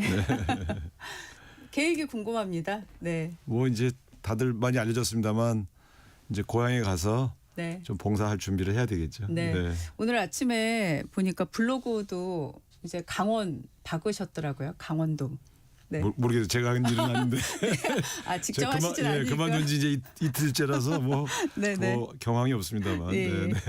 자세한 얘기는 좀 네. 잠시 후에 네, 네. 예, 질문 드리겠고요. 자 어제 그 한덕수 전 총리 내란죄에 대해서 법원이 특검 구형량보다 훨씬 높은 23년형을 선고를 했어요. 그리고 증거인멸이 우려가 된다고 법정 구속까지 했는데 어제 1심 선고 결과 어떻게 평가하십니까? 저는 뭐 사필 규정이라고 생각하고요.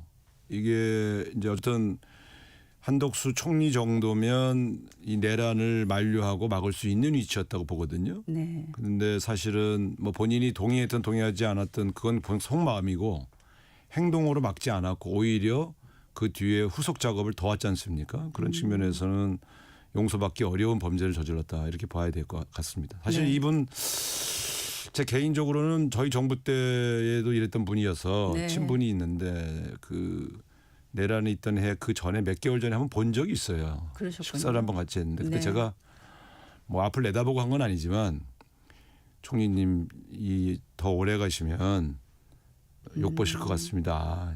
적당한 시점에 병을 칭하든 일신상의 이유를 하든 그만두시는 게 도움이 안 되겠습니까? 이렇게 권유드린 적이 있었는데 그러셨군요. 아유 이 정권 성공을 도와야죠. 어떻게 그만두겠습니까? 이렇게 얘기하시던데 저는 제 조언을 들으셨으면 이런 꼴은 안 당했을 텐데 하는 또 아쉬움이 있어요. 네. 다음 달에 이제 윤석열 전 대통령 1심 선고도 있기 때문에요. 영향을 많이 미치겠죠. 아니 지금 다 독립된 법관들이 각자 자기 양심과 뭐 법에 따라서 판결을 내리고 계신데 대한민국의 뭐 상식적인 법관이라면 사실 대체로 이 내란에 대한 평가가 다르지 않지 않겠습니까? 그런 측면에서는 비슷한 취지의 유죄로 판결이 날 것으로 그렇게 저는 예측하고 있습니다. 네.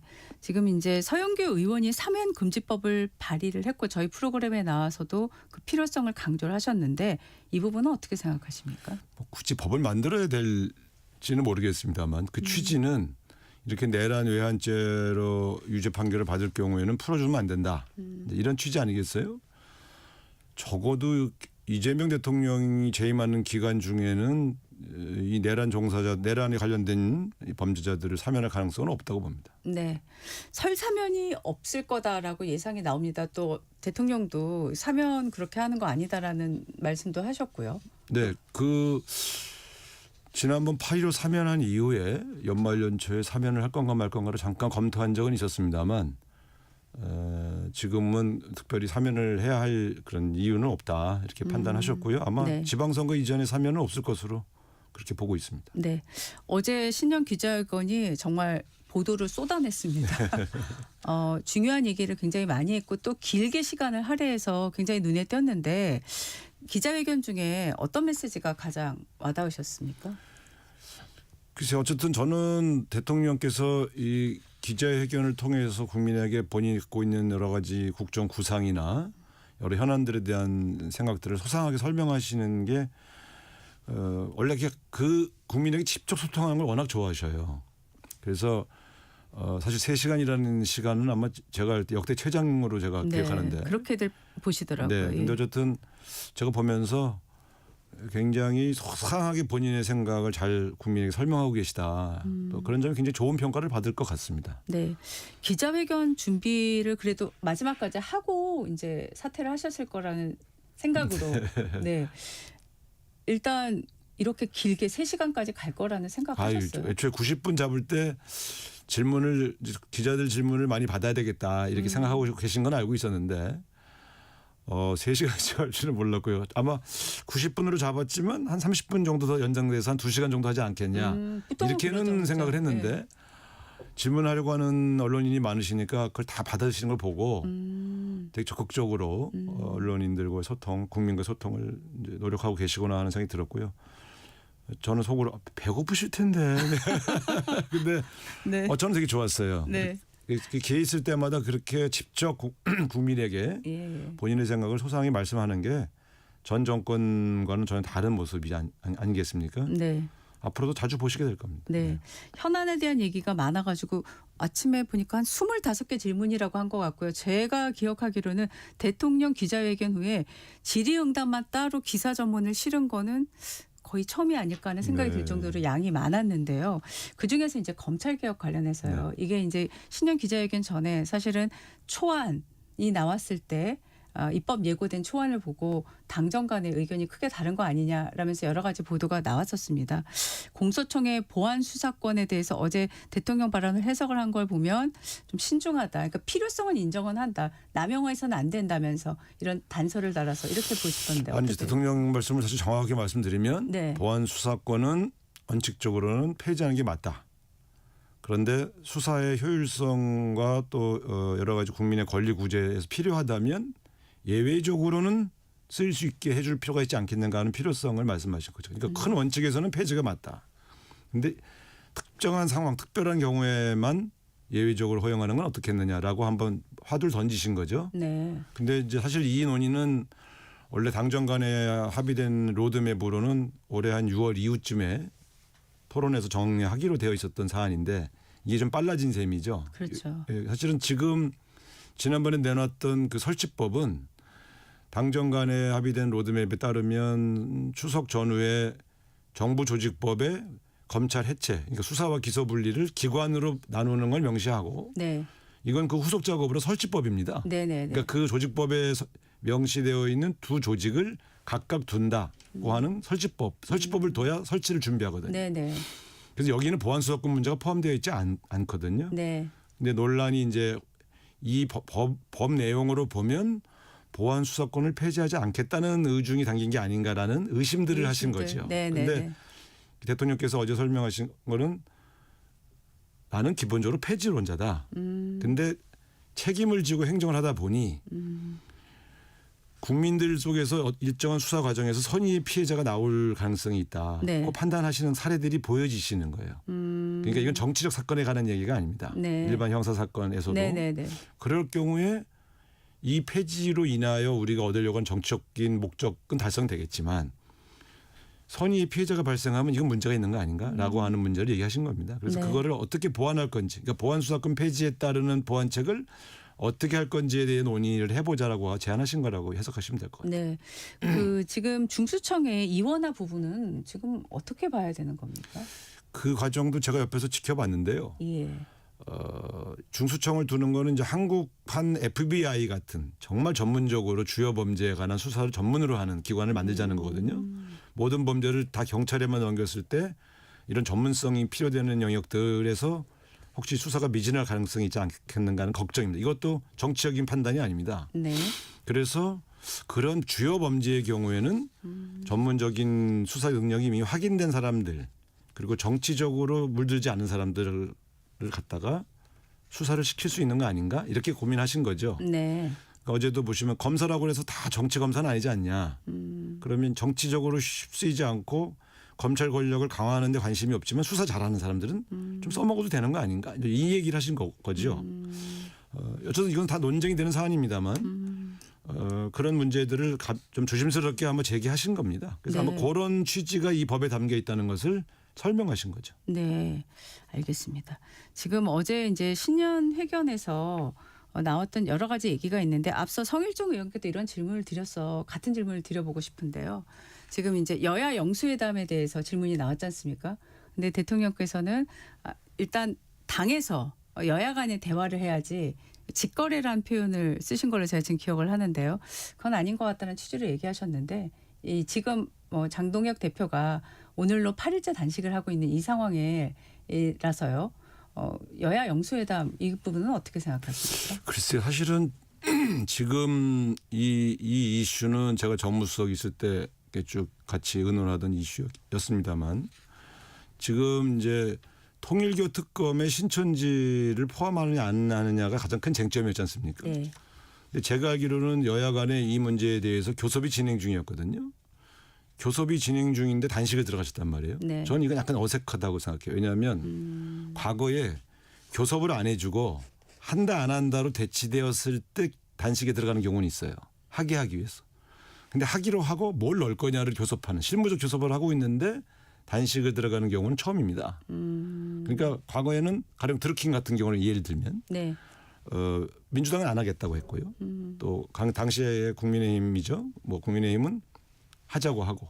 그러니까 그 당시에 김성태 원내대표가 단식에 들어갔어요. 그러니까 하자 안 하자고 할 때는 관철하기 위해 단식하는 경우는 있죠. 근데 다 하자고 하면서 뭘 넣을 거냐 뺄 거냐를 실무적으로 교섭하는데 단식 들어가는 거는 저는 적어도 그랬기 때문에 대여용이 아니라 대내부용 아니냐라고 하는 의혹이 생긴 겁니다. 네. 그런 측면에서 본다면 네. 아니 계속 실무 교섭을 하면 될 문제인데 뭘 넣고 뺄 거는가 교섭을 하고 있었는데 갑자기 대통령한테 이걸 받아라라고 요구하는 것이 조금 안 맞지 않나? 이런 생각을 하고 있었던 거죠. 네, 네. 그러면 만약에 여야 교섭을 하고 있는데 대통령이 여당을 대신해서 교섭을 해버리면 여당은 어떻게 되는 겁니까? 그런 취지로 말씀을 그렇습니다. 하신 거군요. 그런 취지입니다. 아, 네, 네.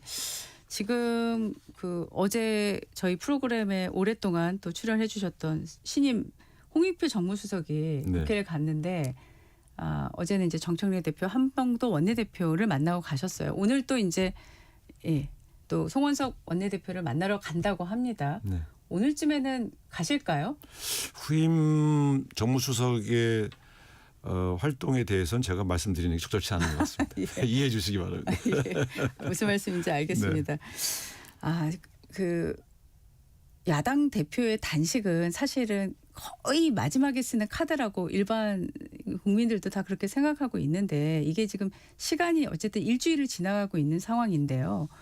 좀 해법이 글쎄 좀 보일까요? 안타깝습니다. 어떻게 사실은 생각하십니까? 네. 정치인이 이 단식에 들어가는 거는 사실 자기를 다 걸고 하는 거 아니겠어요? 네. 그런 측면에서는 건강이 굉장히 걱정되고 조금 여야 간의 원만한 대화를 통해서 문제가 잘 해결됐으면 좋겠고요. 네네.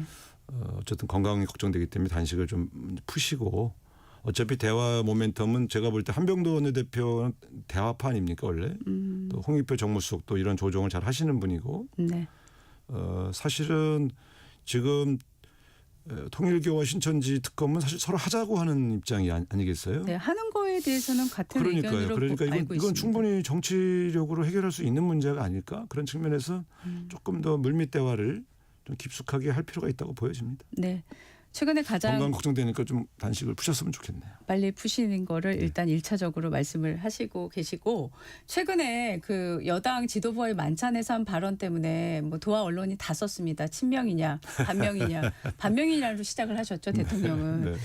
이게 이제 하루 그 다음 날은 이제 뼈 있는 농담이었다 아니었다 이런 얘기를 갖고 언론에서 기사들을 많이 썼는데 옆에서 보시기에 뼈 있는 농담이었습니까? 그냥 농담이었습니까? 그냥 농담이죠. 무슨 뼈가 있겠어요. 이제 같은 편인데. 그러니까 이제 잘 보시면 네.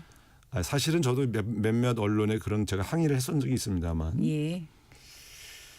지난번에 이제 정청래 대표를 이제 청이라고 하고 네. 이재명 대표를 명이라고 해서 이제 지난번에 이러저러한 내부 최고위원 선거 있을 때 친청 대 친명 싸움이다 이렇게 보도한 걸 보고 제가 되게 서운했었거든요. 네. 이 정청래 대표가 말씀하신 대로 우리 당의 반명이 어디겠습니까? 다 친명 안에서 정청래 대표와 친한 사람 혹은 정청래 대표가 좀 덜 친한 분은 있을 수 있겠죠. 네. 그러니까 정청래 대표에게 조금 예를 들면 그러니까 정청래 대표와 좀 소원한 관계에 있는 분이 견제하려고 하는 분이 있다고 그래서 그분이 친명이고 그럼 친명인 정청래 대표를 돕는 분은 반명입니까? 그건 아니지 않습니까? 그런 취지로 보면 친명 구도로 보도하는 것은 제가 볼 때는 대표적인 왜곡입니다.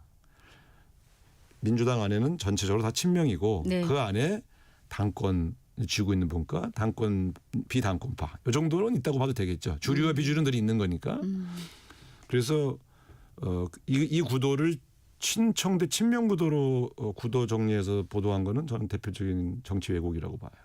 그런 취지가 이 대통령과 당대표 지도부와의 만남에서 논의된 거죠. 우리 다 같은 편 아닙니까? 여기에 무슨 친명 반명이 어디 있습니까? 이런 얘기를 나눈 거고 그거는 당원들을 볼 때 우리는 하나다라는 걸 보여주기 위한 그런 담론이었다고 봅니다. 네, 지금부터는 저 수석님 얘기를 좀 많이 집중해서 아니 계속 질문하겠습니다. 뭐 정무현안 얘기도 되는데 제 얘기 안 하셔도 됩니다. 어제 신년회견에서도 수석님 얘기가 나오셨잖아요. 네. 그 사태에 대해서 이탈이 아니라면서 역할을 충분히 했고 응원한다라고 얘기를 했는데 실제로 언제쯤 이만 이 자리에서는 소임을 다한 것 같다라는 의사표시를 하신 건가요? 한 열흘 전쯤에 말씀을 드렸고 예. 어차피 제가 뜻한 바가 있으니 네. 1월쯤에는 그만둬야 될 것 같습니다. 이렇게 말씀드렸고요. 비서실장께서 그러면 신년 기자회견은 신임 수석이 배석하는 게 맞겠다. 어차피 나갈 사람이면. 네네. 그래서 제가 좀 땡겨진 셈입니다. 그래서 기자회견 일정을 고려해서. 왜냐하면 후임 수석이 앉아 있는 것보다는 신임 정무석이 앉아 있는 게 맞다. 그래서 좀 땡겨진 셈입니다. 네. 홍익표 신임 수석은 혹시 누가 추천하신 걸까요? 제 후임 물론 당연히 대통령이 결정하신 건데요. 네. 여러 군데 의견을 들었을 때 대체로 홍익표 수석으로 모아졌어요. 그러니까 네. 거의 다른 분은 경쟁자가 없었다고 봐도 됩니다. 그 정도로요. 예. 중지가 그냥 거의 홍 신임 수석으로 그렇습니다. 모아주셔서 이분이 이제 워낙 원만하고 예. 경험도 많고 원내대표 출신이고 네네.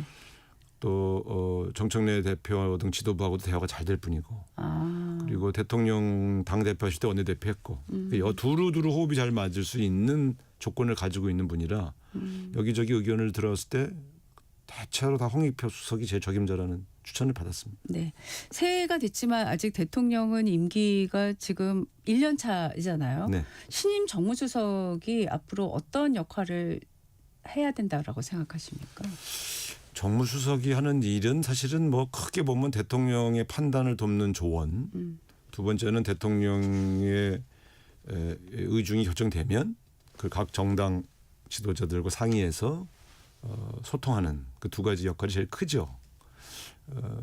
사실은 정무수석이 바뀌었다고 그래서 역할이 바뀌지는 않을 겁니다.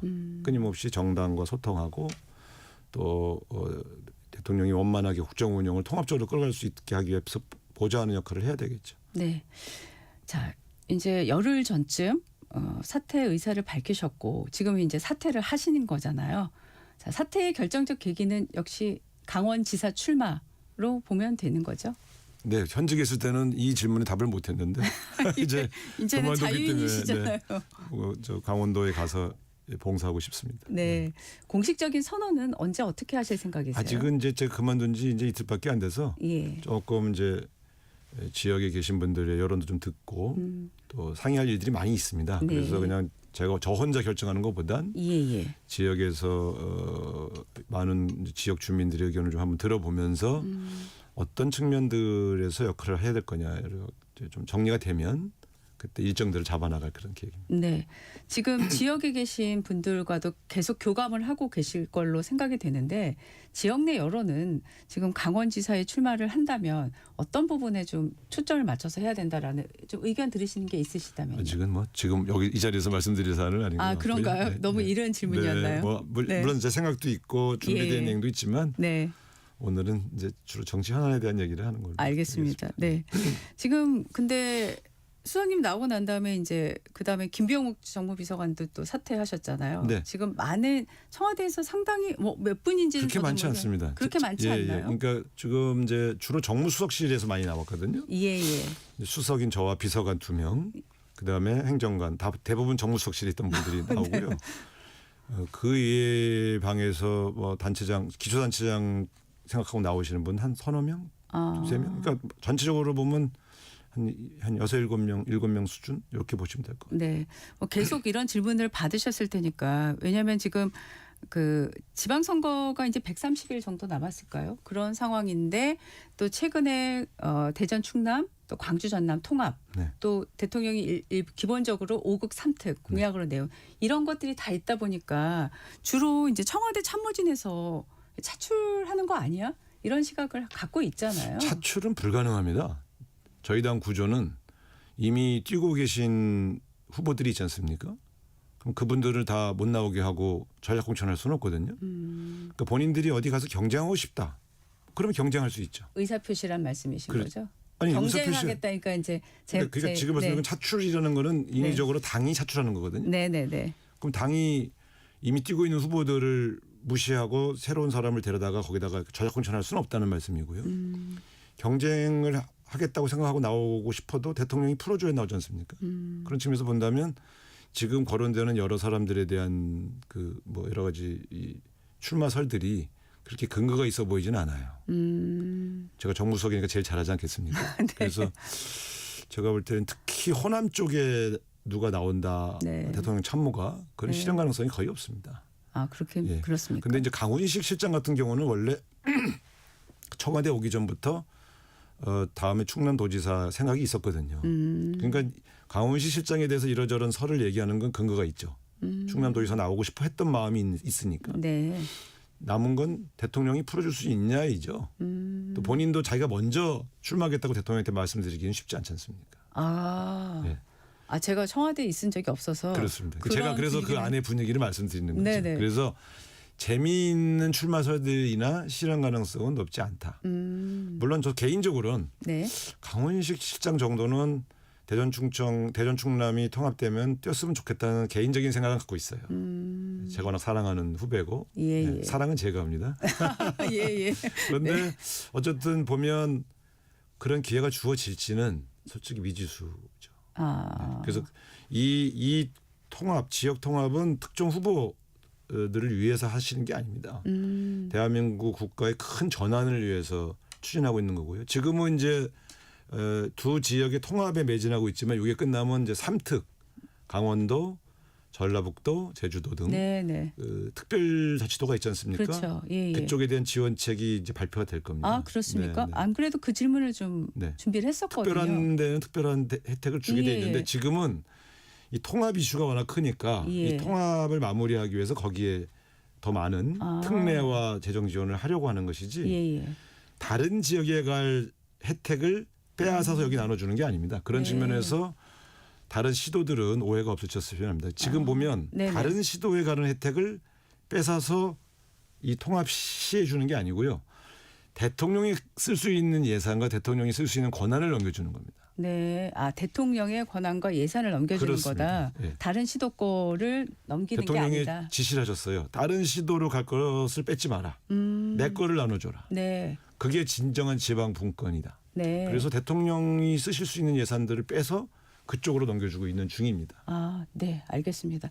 사실 그 김진태 지사를 포함해서 4개 특별자치시도가 어제 이제 기자회견을 해가지고 4개 시도 특별법 개정안을 동시에 처리해달라 이런 네. 요구를 했지 않습니까? 그것도 천천히 제가 네. 볼 때는 뭐 천천히라고 마음 어폐가 있지만 이 두 시도의 통합이 이루어지고 나면 다른 특별자치도에 대한 지원책이나 혜택도 논의가 들어갈 것으로 알고 있습니다. 네, 오늘 말씀 여기까지 듣겠습니다. 지금까지 우상호 전 청와대 정무수석과 말씀 나눴습니다. 고맙습니다. 네, 감사합니다. 네. 자, 1월 20일 목요일 전격시사 오늘 여기까지입니다. 저는 소현정이었고요. 내일 아침 7시 5분에 다시 돌아오겠습니다. 고맙습니다.